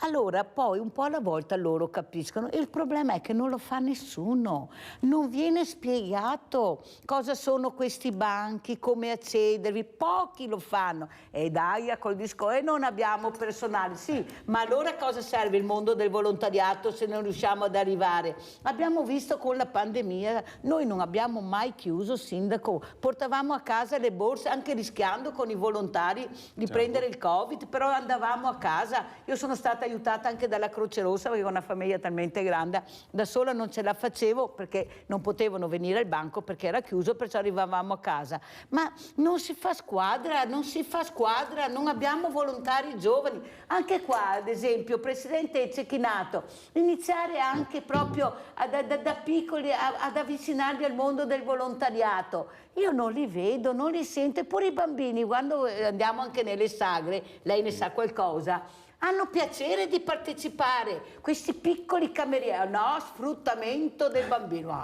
no, ma veramente, ma guarda che ce la mettono tutta per farci arrabbiare, che poi loro sono strafelici di fare questo tipo di lavoretto, e che bravi sono. Prego, Presidente.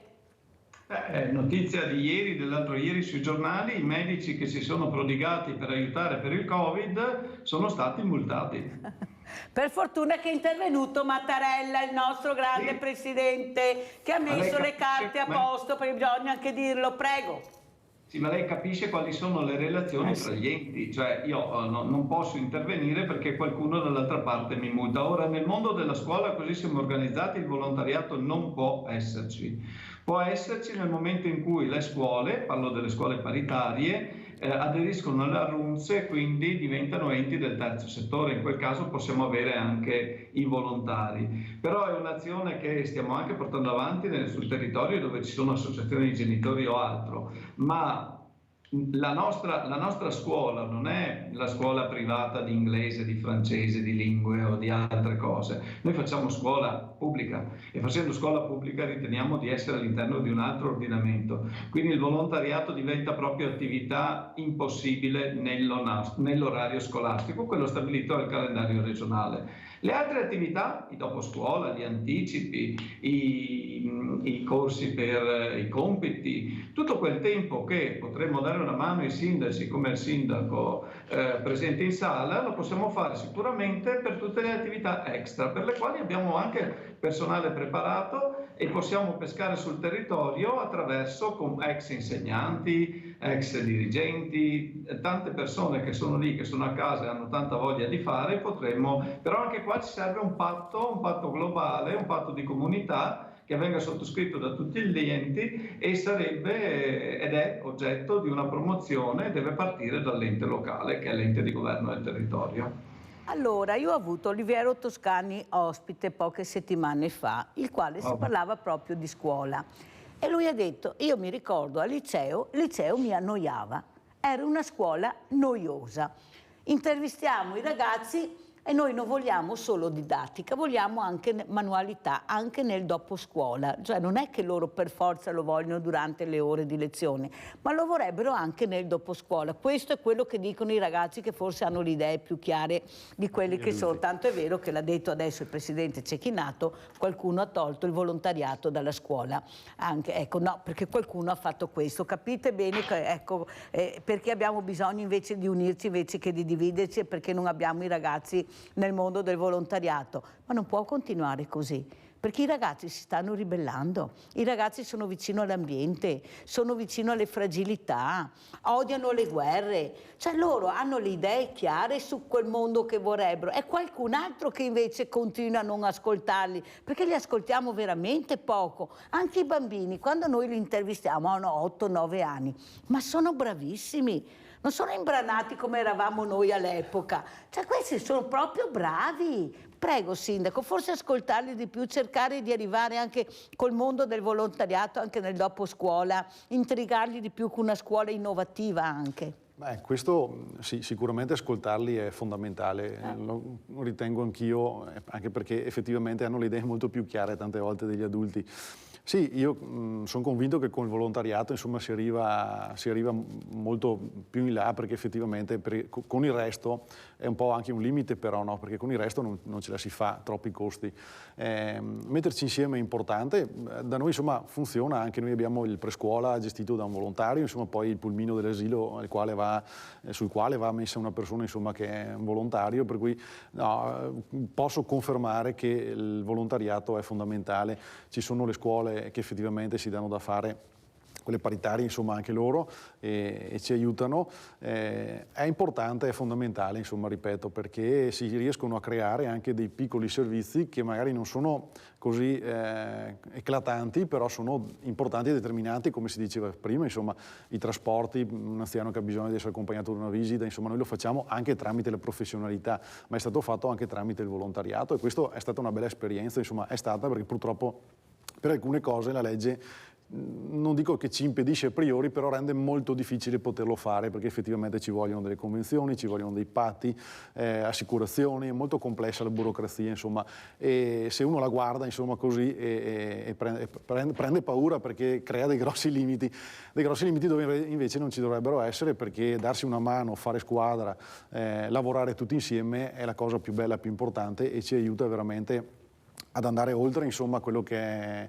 il quotidiano, quello che è, ma comunque la vita di tutti, perché ognuno di noi è fatto, sì, per se stesso, diciamo, ma anche per una collettività, e dare a questa collettività è la cosa più bella. Insomma, io vengo dal volontariato, per cui per me è la mia vita. Basta guardarlo, cioè non è che io devo andare a scuola per individuare le brave persone, si vedono, sono trasparenti, non c'è niente da fare. Vero Presidente, cosa dice lei guardando questo giovane sindaco, ecco, che idea si è fatto e dopo come ha spiegato, ecco, il problema che ha, che è stare vicino al territorio? Questo ha detto il sindaco. Prego Presidente, poi la saluto. Condividendo l'amore per la terra e la radice comune, oltre che quella del Prosecco, così ci siamo, non posso che fare i complimenti al sindaco e augurargli un buon lavoro per il futuro. È un sindaco che ha voglia di lavorare, uno che ci mette le mani, e quindi è giusto così e così. L'ho ascoltato con attenzione e ho sentito che le intenzioni sono supportate da conoscenza della norma, conoscenza delle attività, perché ormai, insomma, come le dicevo, ho un po' di anni di esperienza e quindi me la sono fatta. Io mi auguro veramente che sempre più ci sia integrazione fra quelle che sono le attività delle amministrazioni comunali e della scuola, perché la scuola, guardate, parte sì dalle 7 di mattina, 7 e mezza di mattina, e può arrivare fino alle 8 di sera.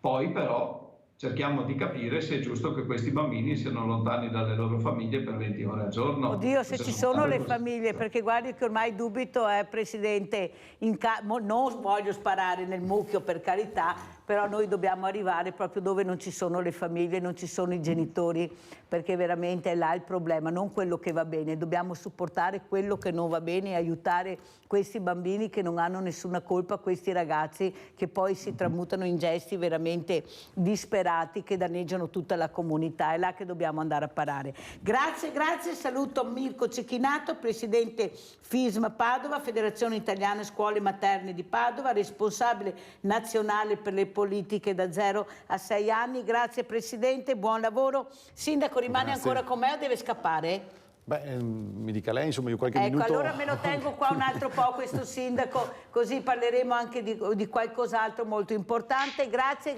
pubblicità. Grazie.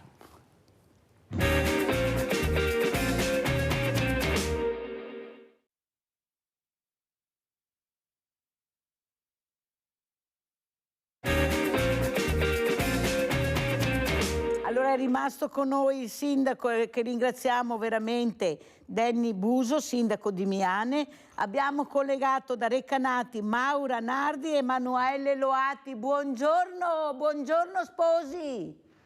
Buongiorno a voi. Grazie di aver accettato di venire in trasmissione e parlare di problemi che avete superato. Siamo nel 2023, speraria bene, iniziare a parlare senza nessun problema dei temi attuali che coinvolgono tutti noi, la comunità intera.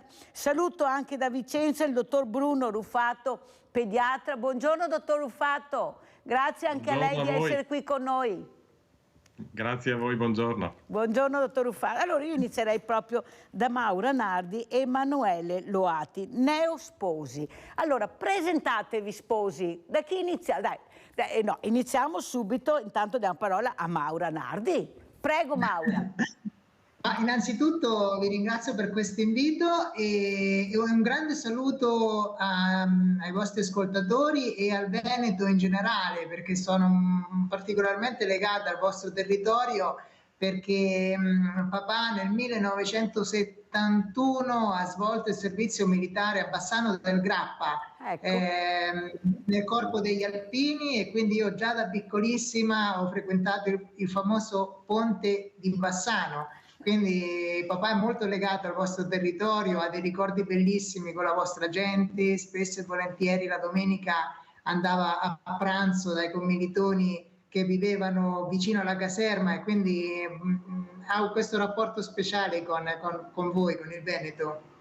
Allora iniziamo a raccontare la storia, Maura Nardi. Iniziamo perché è una storia molto importante, è una storia che guarda il futuro, una storia che veramente sta facendo dei passi importanti grazie a queste persone come Maura e come Emanuele. Prego Maura. Ma credo che noi non abbiamo fatto niente di speciale, abbiamo soltanto fatto quello che andava fatto, perché forse qualche ascoltatore non sa che siamo una coppia transgender, io ero un uomo ed Emanuele era una donna, questo fino a qualche anno fa. Abbiamo intrapreso entrambi un percorso di affermazione di genere, non ci conoscevamo all'epoca, ci siamo conosciuti 4 anni fa su un gruppo Facebook, ci siamo piaciuti e abbiamo concluso questo nostro percorso insieme con la rettifica dei documenti, quindi adesso per lo Stato italiano io sono donna ed Emanuele è uomo. E ottenuta questa rettifica ci siamo potuti sposare con un matrimonio civile lo scorso 7 di ottobre. Allora ti ringrazio Maura per aver spiegato semplicemente un percorso dovuto, perché Maura aveva deciso questo, perché il corpo lo diceva, ecco, si nasce, non c'è niente da fare, seguita da Emanuele. Anche tu Emanuele, un percorso anche difficile, perché siamo ancora una società chiusa che fa fatica ad aprirsi, di dare rispetto a queste realtà. Prego Emanuele. Ma guarda, Emanuele è molto timido, quindi... No, non importa, vedrai che poi Emanuele un po' alla volta, guarda, non ti preoccupare Emanuele, di solo quello che vuoi dire, ma semplicemente far capire l'importanza di trattare anche questi argomenti. Prego Emanuele.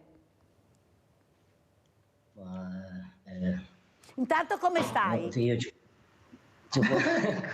guarda benissimo, adesso benissimo. Ecco, ti vedo perché guarda, veramente stai bene e si vede, ma soprattutto l'importanza di aver centrato l'obiettivo con Maura. Ecco, cosa provi? L'emozione di essere riusciti. Prego Emanuele. Guarda, l'emozione è tanta, che non si può spiegare a parole. Lo senti dentro. Lo senti dentro. Ecco, è stata una cosa che secondo te doveva arrivare oppure è stato un percorso tormentoso perché qualcuno non voleva sentire, non voleva ascoltare, come dico io Emanuele? Il percorso tormentoso lo è sicuramente, perché non è un percorso facile.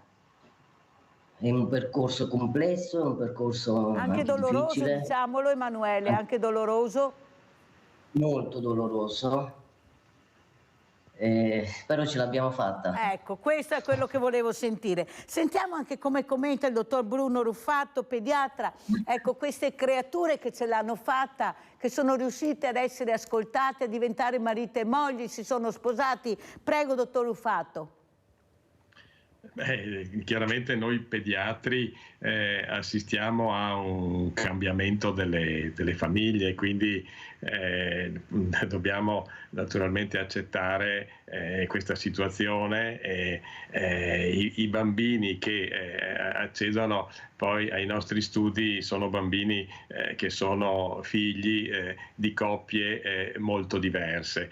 E da parte nostra ovviamente c'è un'accettazione che deve essere quella legata a un ruolo poi anche genitoriale che ovviamente negli ultimi anni si è andato molto modificando, insomma. E noi dobbiamo cercare sempre di valutare il benessere dei bambini e il nostro centro di attenzione rimane sempre il bambino. I bambini sono sempre meno, la natalità cala sempre di più e quindi insomma, naturalmente dobbiamo avere tantissima attenzione per tutte le nuove realtà. Allora, quello che io vedo, anzi direi sia a Maura Nardi che a Emanuele Loati, ma anche al dottor Ruffatto e anche a Danny Buso, sindaco, di guardare il film Nata per te, di questo papà gay che è riuscito ad adottare questa bambina Down che nessuno voleva. Siccome è anche un amico, è venuto in trasmissione anche diverse volte, però come dice lei, dottor Ruffatto, la gioia di questa bambina meravigliosa, di questa storia che ha un finale bellissimo, nel senso che è riuscito ad adottarla, ma perché nessun altro la voleva. Questo giudice è stato costretto a un certo punto, perché questa bambina non la voleva nessuno, perché è affetta dalla sindrome di Down. e lui la sta crescendo, è diventato anche assessore sociale a Napoli, la sta crescendo in maniera incredibile. Come dice lei, dottor Rufato, è la felicità che dobbiamo guardare, alla fine vince l'amore. O sbaglio, Maura? Ti prego di vedere questo film che è bellissimo, insieme a Emanuele, soprattutto l'importanza dell'amore. Sindaco, cosa dici, intanto che si colleghino ancora Maura e Emanuele, di questa situazione? Voi della Lega non è che siete tanti favorevoli, anche se devo dire, lei sorride, però bisogna dire anche le cose come stanno, una parte almeno, che a Venezia invece il presidente della Regione Veneto per il cambio di sesso ha fatto dei passi in avanti. Beh, il Presidente in effetti ha fatto un passo avanti investendo su una struttura dedicata a chi ha la necessità e la volontà di Molti leghisti non hanno visto di buon occhio questa cosa. Molti non lo diciamo perché è così. Sì, no, io credo che le opinioni siano tante e siano così, in un certo senso, anche in senso ampio, che le opinioni, come posso dire, possono servire a poco, diciamo, in un certo senso, nel senso che, come si diceva prima, l'amore e la felicità sono le cose più importanti. Io lì ho visto una coppia felice e questo per me è stata una bella cosa, insomma. E ognuno di noi ha il diritto ad esprimere la propria felicità come ritiene più opportuno, insomma, fin tanto che non si va, così in senso ampio, questo non solo in senso, ma fin tanto che non si va a ledere la libertà altrui, io credo fermamente che ognuno di noi abbia il diritto di essere felice come lo ritiene, insomma, per cui dopodiché le istituzioni, sì, io lì non posso perché sono a livelli più alti di me, insomma, noi come comuni non abbiamo nessun pregiudizio. Però vince l'amore, come abbiamo visto, vero? L'amore vince e deve vincere, insomma. Hai sentito Maura, Emanuele, cosa ha detto il sindaco? Ecco, alla fine vince l'amore, mi fa piacere che si noti questo, è questo che alla fine deve essere il vincitore, il bene, l'amore, la serenità. Prego Maura. Ma guarda, in effetti sì, ringrazio il sindaco delle belle parole, ringrazio anche il dottore che però purtroppo non abbiamo avuto modo di ascoltare, che abbiamo avuto un problema di linea. Comunque quello che vogliamo sottolineare è che noi abbiamo voluto lanciare un messaggio e quindi abbiamo accettato anche questa, come dire, questa visibilità mediatica proprio per lanciare un messaggio di positività, non tanto a coloro che hanno tutt'oggi un problema con la propria identità di genere, perché siamo nel 2023, quindi queste persone sanno benissimo a chi si devono rivolgere e cosa devono fare. Noi ci rivolgiamo a tutti coloro che devono accompagnare un percorso come il nostro, quindi parliamo dei familiari, parliamo degli amici, dei colleghi di lavoro, dei vicini di casa, perché, come dico spesso, purtroppo l'incongruenza di genere può bussare a qualsiasi porta e dobbiamo essere pronti ad accettarla nel miglior modo possibile. Non è facile, però storie come la nostra, come la mia e quella di Emanuele, possono essere di aiuto a 360 gradi.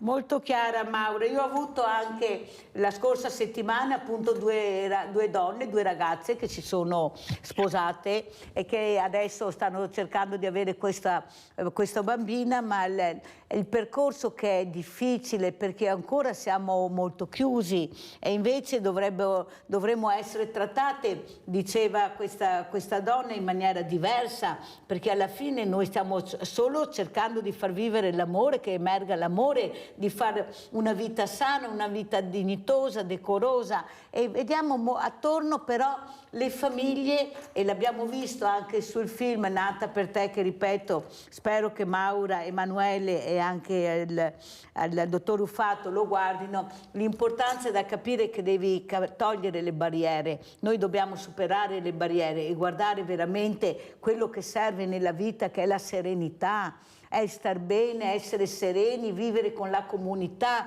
questa comunità però che quando conosce si apre, viene accolta, non c'è problema, la famiglia stessa, ecco, si stringe attorno proprio come protezione. O sbaglio, dottor Rufato, visto che prima non l'avevano sentita? Prego, dottore.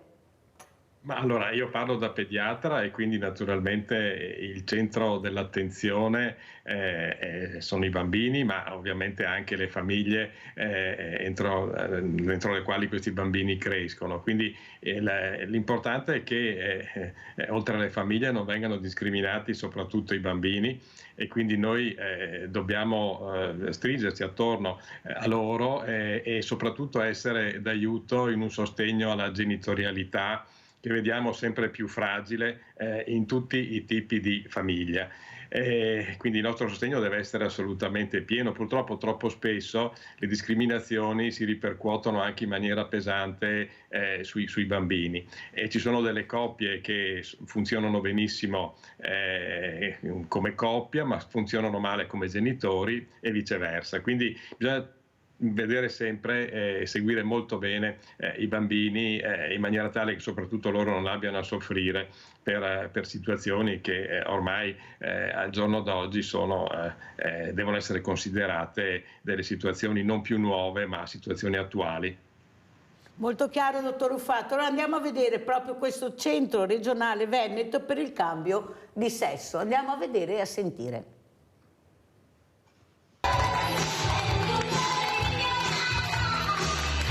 Benvenga il Centro regionale per il cambio di sesso. La benedizione del direttore generale dell'ULSS 2, Francesco Benazzi, parte dall'assunto che questa sia ormai una necessità reale.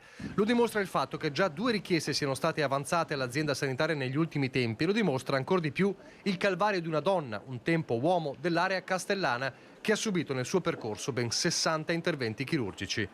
Nel suo caso è avvenuto tutto in un paese straniero più di 7 anni fa. Le terapie ormonali, l'operazione effettuata all'estero in una struttura non all'altezza, l'anestesia eccessiva, le pericolose iniezioni di silicone per creare le forme femminili, i problemi alla circolazione e alla cute. Fu l'inizio di un incubo. La donna ha dovuto effettuare più di 60 interventi per riparare al danno riportato a causa dell'intervento, conferma Benazzi, che la conobbe all'inizio del suo mandato come direttore generale. All'epoca non c'erano troppe alternative. A molte persone transgender non restava che guardare ai viaggi della speranza verso altri paesi, spesso senza enormi garanzie di sicurezza e con tutte le problematiche conseguenti. Con il nuovo centro di riferimento regionale invece si mettono a disposizione professionalità altissime. Sarà realizzato nella struttura che già ospita l'unità di medicina della riproduzione in via Modena a Padova. Lunedì nell'ospedale universitario si è svolto l'ultimo tavolo tecnico del gruppo interdisciplinare Incongruenze di genere, la squadra di specialisti che rappresenta l'ossatura del futuro centro. Allora sentiamo come commenta Maura e anche Emanuele questo servizio che avete visto, con l'importanza di aver centrato l'obiettivo, di dare una risposta concreta. Prego Maura. Ma questa è una bellissima notizia, perché purtroppo in Italia non ci sono tanti centri specializzati che seguono da vicino il percorso di incongruenza di genere. Io ho dovuto fare il percorso al Movimento Identità Transessuale di Bologna, quindi figuratevi per una persona di Recanati, peraltro con una disabilità importante come la mia cecità, spostarsi 2 volte al mese per arrivare a Bologna per fare i colloqui con la psicoterapeuta, per fare i colloqui con l'endocrinologa per il dosaggio delle cure ormonali. Emanuele il percorso l'ha fatto al SAIFIP di Roma, all'epoca lui abitava a Lanciano e quindi per lui ci sono stati questi viaggi della speranza verso la capitale per poter insomma raggiungere il proprio obiettivo. Non parliamo degli interventi, perché nella stragrande maggioranza dei casi gli interventi vengono pagati di tasca nostra, perché le liste d'attesa sono lunghe, perché non ci sono strutture specializzate, e quindi ben vengano questi centri, nella speranza che poi rimangano attivi e crescano sempre di più. Molto chiara Maura, ti ringrazio di quello che hai detto, spero di aver fatto capire che c'è anche un mondo che si apre, un mondo nuovo che capisce l'importanza. Avete sentito anche il direttore generale, il dottor Francesco Benazzi, cosa ha detto: bisogna dare ascolto a queste persone, cercare di sopportarle. Emanuele, ecco, avendo visto questo servizio, come dice Maura, per fortuna che qualcosa si sta muovendo. La speranza è l'ultima a morire, ma io invece posso anche affermare che la speranza ormai c'è, è reale, la puoi toccare. Questi viaggi della speranza sono viaggi veramente concreti che possono portare, e voi ne siete l'esempio, a un obiettivo di essere quelli che vogliamo di essere, e poi addirittura di incontrarci e di sposarci. Perciò abbiamo fatto dei passi in avanti. Prego Emanuele.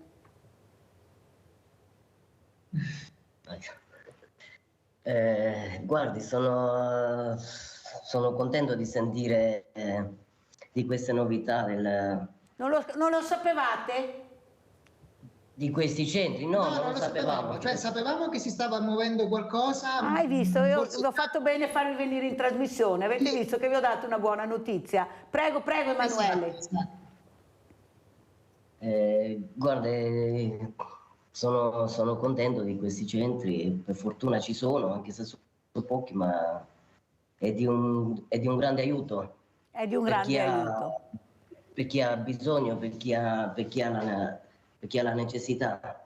Senti Emanuele, ti senti accettato dalla comunità, dalle persone che ti circondano, anche quando vi spostate? Ecco, come ti senti? Ecco, finalmente siete riusciti, io prima ho iniziato la trasmissione questa mattina, la comunità, con la canzone di Giorgio Gaber, La libertà, è partecipare. Ecco, voi vi sentite partecipi di questa comunità? Vi ha accettato la comunità?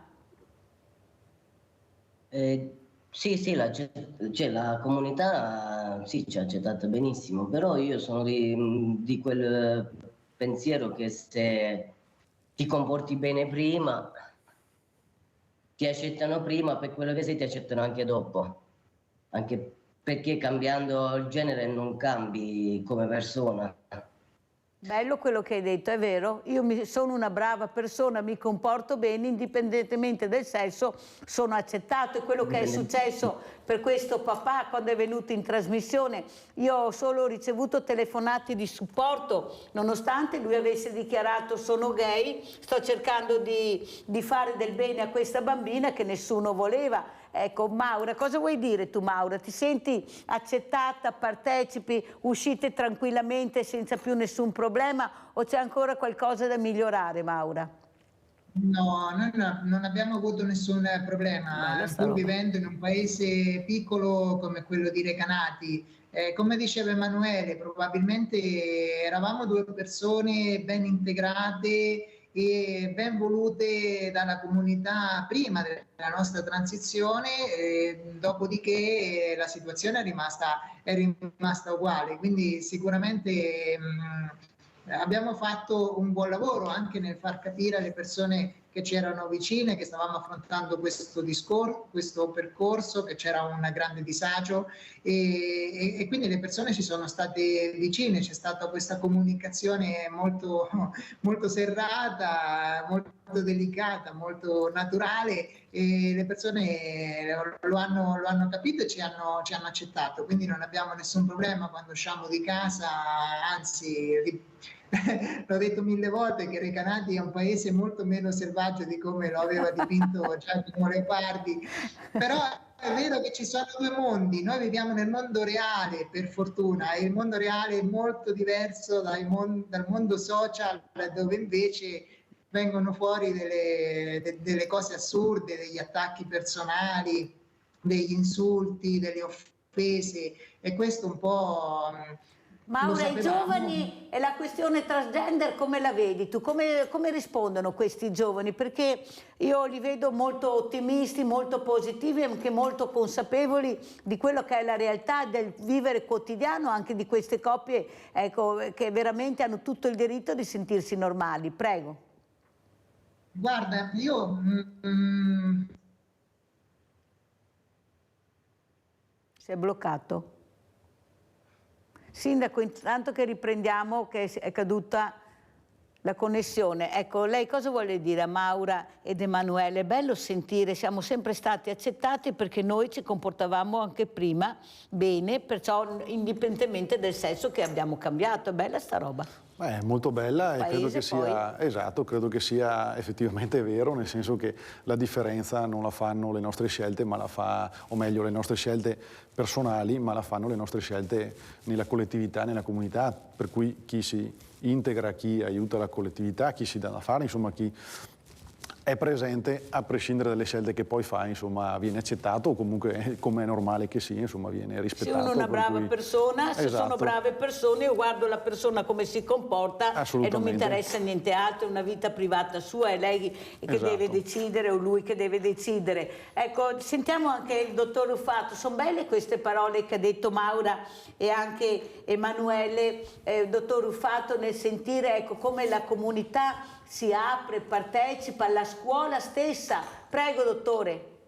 Allora, per noi pediatri è molto importante anche vedere i problemi che si possono manifestare all'inizio, e quindi noi abbiamo a che fare con quella situazione che è la cosiddetta disforia di genere, cioè quando un ragazzo, un adolescente si sente in qualche modo non bene all'interno del proprio corpo, della propria situazione psicologica. Dottor Ruffato, cerchiamo anche di capire, perché di queste cose se ne parla talmente poco che invece dovremmo parlarne molto di più, ma già da bambino ci sono queste pulsazioni che senti che non è il tuo corpo. Io ho avuto dei ragazzi che hanno raccontato che subito, ecco, anche il vestirsi da piccolo, vestirsi da femmina, se sei uomo da bambina, cioè sentivi che c'era qualcosa che non andava. Le famiglie supportano, ecco, cosa ci dice dei genitori, dottor Ruffato? Allora, i genitori sicuramente sono colpiti se diciamo, i bambini non si comportano da maschi o da femmine secondo quelli che sono ancora degli stereotipi antichi.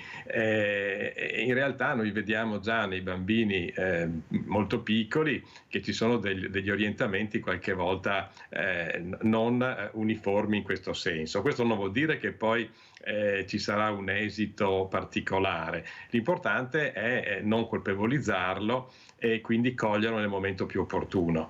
Naturalmente andando avanti con l'età e quindi soprattutto quel passaggio della pubertà, l'età in cui tutto cambia, può essere che l'espressione di una disforia di genere, cioè non sentirsi bene nel proprio stato fisico e psicologico, possa essere molto evidente. Dobbiamo cogliere quelle cose che possono poi portare a questi ragazzi e queste ragazze ad essere ad esempio bullizzati, ad essere derisi, e in questo modo questi ragazzi tendono quindi a nascondersi e a introiettare questo grande disagio.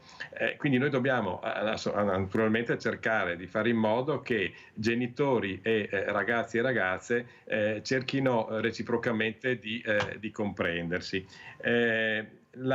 Qualche volta è necessario anche una consulenza psicologica e è molto utile sicuramente anche la collaborazione con la scuola, con l'ambiente sportivo, cioè con tutti gli ambienti che questi ragazzi frequentano. Mi scusi, trovo una scuola preparata a questo, dottor Ruffato, parlare, ecco, in maniera esaustiva, perché la sessualità a scuola non si fa poco. Ecco, come vede una scuola con questo tema, dottor Ruffato, proprio da medico? Credo che sia un fenomeno che può travolgere chi non vuole vederlo. Purtroppo la scuola qualche volta non è preparata, ci sono anche delle idee che sono piuttosto antiche e certe volte ci sono degli insegnanti invece meravigliosi, ma credo che come sempre la formazione deve essere al primo posto e tutte le agenzie educative devono essere pronte a considerare nella maniera migliore questa situazione. Noi pediatri siamo, ripeto, in prima linea perché siamo quelle figure che accompagnano nel percorso di crescita sia la famiglia che i ragazzi fino all'età dell'adolescenza, e quindi siamo noi che dobbiamo in qualche modo farci carico di seguire questi orientamenti in maniera tale, appunto parlavamo prima di felicità, che ogni ragazzo ed ogni ragazza si senta bene nel proprio corpo e nella propria situazione psicologica. Grazie dottor Ruffatto. Allora Sindaco, quello che abbiamo sentito è un paese che si stringe, che protegge, che supporta. È bellissimo aver sentito questo. Noi siamo ancora convinti che nei paesi è peggio che nelle città. No, sono più aperti di quello che pensiamo. Ecco, cosa vuol dire in merito al caso di Maura, che sono veramente onorata di averli ospiti, Emanuele Loatti? Prego Sindaco. Beh, che è stato un piacere conoscerli, è un piacere conoscerli, insomma ripeto che li vedo molto felici. Miani, Sindaco, dobbiamo fare mandare per i maroni dei Miani. Esatto, ma insomma molto volentieri. Miani è un po' distante, però se vengono io li aspetto molto volentieri per i marroni che sono in questo periodo, oppure ritorneranno insomma l'anno prossimo, e per il prosecco che invece c'è tutto l'anno, per cui ben volentieri insomma li aspetto a braccia aperte. Ecco, avete sentito che bel invito che ha fatto il sindaco a Miane, che è un territorio anche molto bello. Hai sentito Maura e Emanuele quello che ha detto il dottor Ruffatto? Ecco, dobbiamo essere pronti e preparati. I giovani sono questo. Voi come li vedete i giovani? Emanuele, dai, i giovani come vi accolgono? Che mondo vedi di giovani? Perché io li ammiro e cerco sempre di proteggerli e di farli vedere. Prego. Non so se avete sentito prima il mio intervento relativo all'incontro che ho avuto con il gruppo giovani dell'Unione Italiana Ciechi del Veneto. Adesso lo racconti Maura. Allora sentiamo Emanuele, poi passiamo a Maura. Vai Emanuele, come vedi i giovani?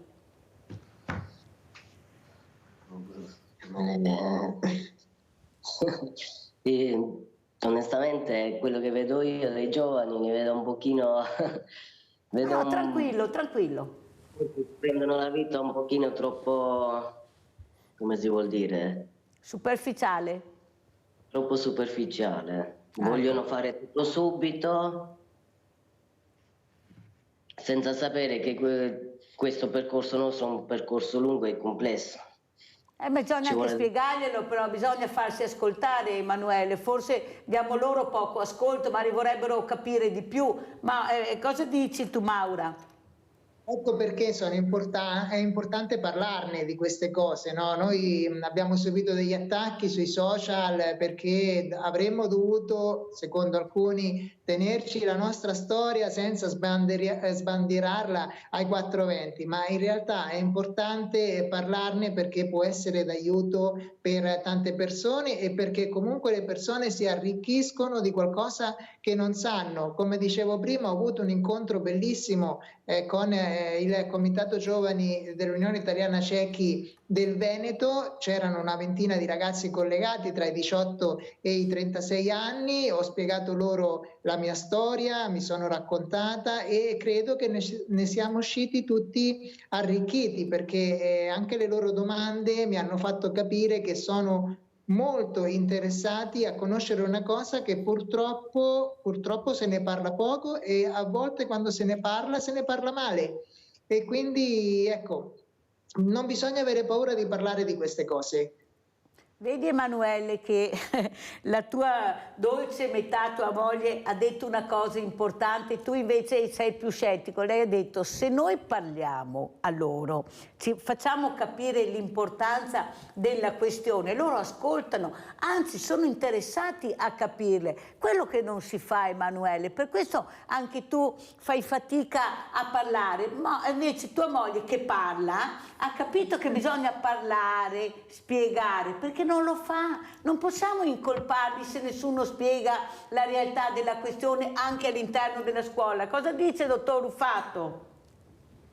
Ma certamente l'importante è parlarne e purtroppo qualche volta sento parlare di questi problemi quasi come di una malattia e addirittura se non se ne parla è perché ancora si ha paura che parlandone si tratti quasi di una malattia contagiosa. Questo ovviamente non contribuisce a quello che dicevo prima, cioè a fare in modo che l'identità di genere si esprima nella maniera più compiuta, anzi questo crea sicuramente dei grossi problemi per i nostri ragazzi, per i nostri adolescenti. Non sappiamo quali sono i fattori precisissimi che contribuiscono all'identità di genere. Sicuramente ci sono fattori biologici, questo è ovvio, ma anche fattori sociali e culturali, e noi dobbiamo fare in modo però di riconoscere queste caratteristiche, creando proprio un percorso personalizzato quando è necessario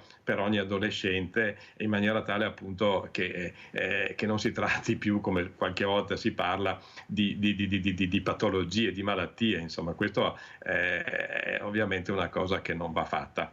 Allora andiamo a vedere anche questo servizio, problemi trans, scuola, lavoro, famiglia. Andiamo a sentire e a vedere, poi commentiamo. Questa è una storia molto brutta all'interno di una famiglia che non accettava il figlio che si era dichiarato appunto trans, a cui è stato fatto un esorcismo.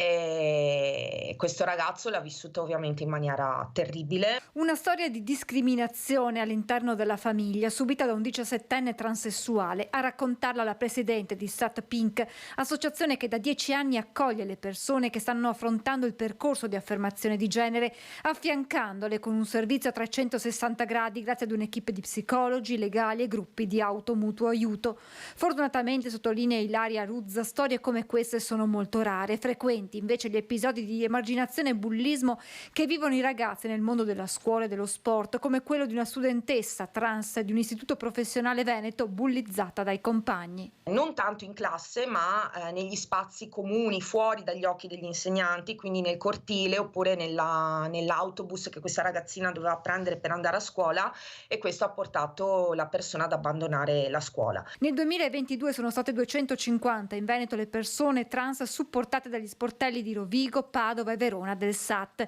Di queste il 70% sono minori. Dai 13 anni in poi abbiamo avuto veramente un'impennata di accessi negli ultimi 2-3 anni di ragazzi e ragazze molto giovani e che ovviamente accedono al nostro servizio accompagnati da entrambi i genitori. Dati che dimostrano una maggiore consapevolezza delle famiglie pronte ad ascoltare e supportare i figli durante il percorso di affermazione di genere. Sono invece ancora numerosi i casi di discriminazione e pregiudizio negli ambienti di lavoro. SAT, con uno sportello ad hoc, supporta le persone transgender nell'orientamento lavorativo, affiancando anche i datori. Il servizio ha mappato una 70ina di aziende in Veneto che si sono dette disponibili ad assumere lavoratori transessuali, ma spesso l'accesso al mondo del lavoro è ostacolato dalla burocrazia, dalla mancata corrispondenza tra il documento presentato al momento del colloquio e l'identità della persona transgender. Per Sat Pink è importante che si velocizzino le pratiche per la rettifica anagrafica che a volte richiede fino a 2 anni d'attesa. Le persone transgender sono persone come tutti e tutte le altre, hanno tutti i diritti come tutti gli altri, sono cittadini e cittadine italiane, quindi non vedo perché si debbano sentire continuamente discriminate ogni volta che vanno ad esempio in posta, in banca o all'anagrafe, o anche solo mandano un curriculum che viene rigettato perché il futuro datore di lavoro non sa come gestire questo o questa potenziale candidata. Allora Maura, come commenti questo servizio? È stato un servizio molto chiaro che fa capire anche un'altra parte della realtà. Prego Maura. Sono stati toccati dei temi molto importanti che abbiamo vissuto sulle nostre spalle, sia io ed Emanuele, perché abbiamo dovuto attendere parecchi anni affinché ci dessero la possibilità di poter rettificare la nostra anagrafe. Per una pignoleria del Tribunale di Macerata io ho dovuto aspettare 3 anni per rettificare i miei documenti all'ufficio anagrafe del comune di Recanati, e quindi per 3 anni io ho avuto in tasca dei documenti che non mi rappresentavano più. Fortunatamente non ho avuto particolari discriminazioni perché avevo già un posto di lavoro, però sono nate delle situazioni imbarazzanti, magari quando facevo delle visite da uno specialista dell'azienda sanitaria nazionale, ero accompagnata magari da mio padre e lo specialista pensava che la visita fosse per mio papà e non per la ragazza che gli era vicino, e quindi sono situazioni che sicuramente vanno risolte snellendo un po' questa burocrazia e con magari una via preferenziale nei tribunali, perché non si può tenere una persona per parecchi anni con un documento che ormai non la rappresenta più. Hai fatto bene a dirlo, Maura, perché queste sono cose importanti, bisogna parlarne, bisogna avere il coraggio di parlarne, di far vedere. Emanuele, ormai siamo in chiusura, come ci saluti? Grazie dell'invito, ci ha fatto piacere essere oggi con voi, grazie di questa nuova esperienza. Vi veniamo a aspettiamo a Miane, allora poi vi darò il numero del sindaco, se per caso volete fare un viaggetto diverso, staccare la spina, venite a trovare questo sindaco giovane, questo sindaco che capisce veramente la realtà quotidiana che vivono certe persone. Pensate anche Maura con questa diversamente agile, come chiamo io chiamo così, però mi piace la parola disabilità, Maura. Allora li chiamo tutti diversamente agili perché vi muovete in maniera diversa e basta, ma siete delle creature meravigliose. Come ci saluti, Maura? Ma vorrei puntualizzare una cosa che ha toccato il dottore, il pediatra, e che è molto importante, ovvero non siamo delle persone malate. E questo è testimoniato anche da una perizia psichiatrica che dobbiamo fare nel corso del nostro percorso di affermazione di genere. Quindi prima di iniziare la cura ormonale si fa questo incontro con lo psichiatra che rilascia una dichiarazione che dice che siamo perfettamente sani. Quindi tutti coloro che dicono che siamo malati forse dovrebbero fare una visita dallo psichiatra. Penso anch'io, hai fatto bene a dirlo, forse sono gli altri che hanno bisogno di una visita, questo è il problema. Dottor Ruffato, grazie veramente, grazie a Maura Nardi e Emanuele Loatti, neosposi, collegati con noi da Recanati, grazie di essere stati con noi. Dottor Ruffato, come ci saluta? Ma vi saluto, ieri poi ero a Porto Recanati, quindi vicinissimo alla nostra coppia, quindi vi saluto ancora di più con grande affetto. No, credo che per il pediatra sia molto importante fare in modo che gli adolescenti si esprimano, e dobbiamo fargli esprimere proprio su questo tema, cioè cosa mi sento, da chi mi sento attratto, e se riusciamo solo a parlare di queste cose io credo che faremo un grandissimo passo avanti.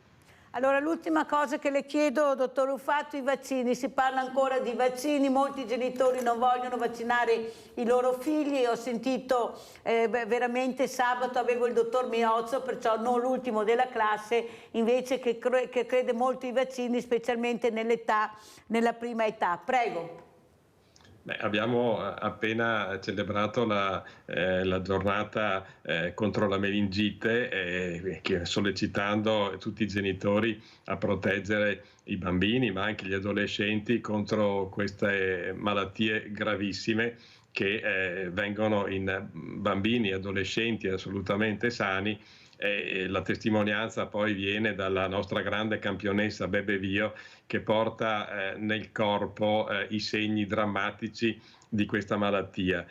Credo che di fronte a queste cose non possiamo assolutamente trascurare l'importanza delle vaccinazioni. Non solo non dobbiamo chiaramente trovarci in questa condizione di vedere le conseguenze così drammatiche o addirittura terribili come la morte.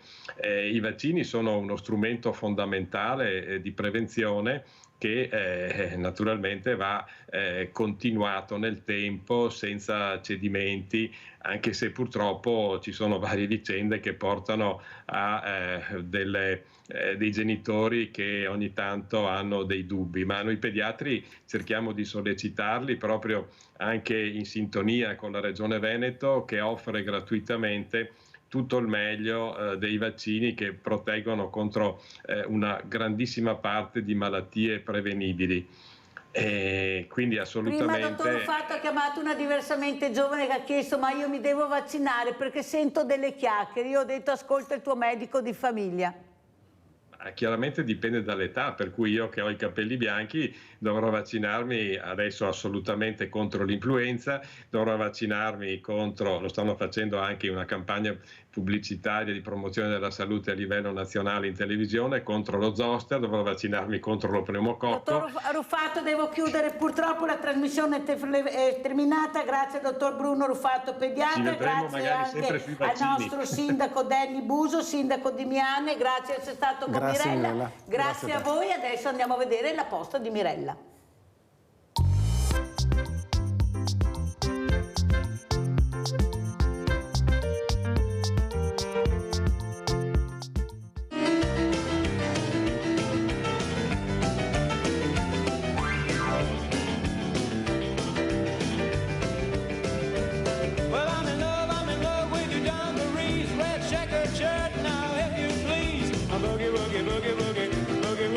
Girl, yeah, well, you know what I mean, my boogie woogie country girl.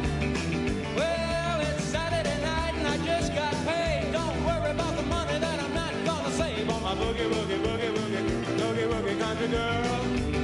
Ah, you know what I mean, my boogie woogie country girl. Yeah.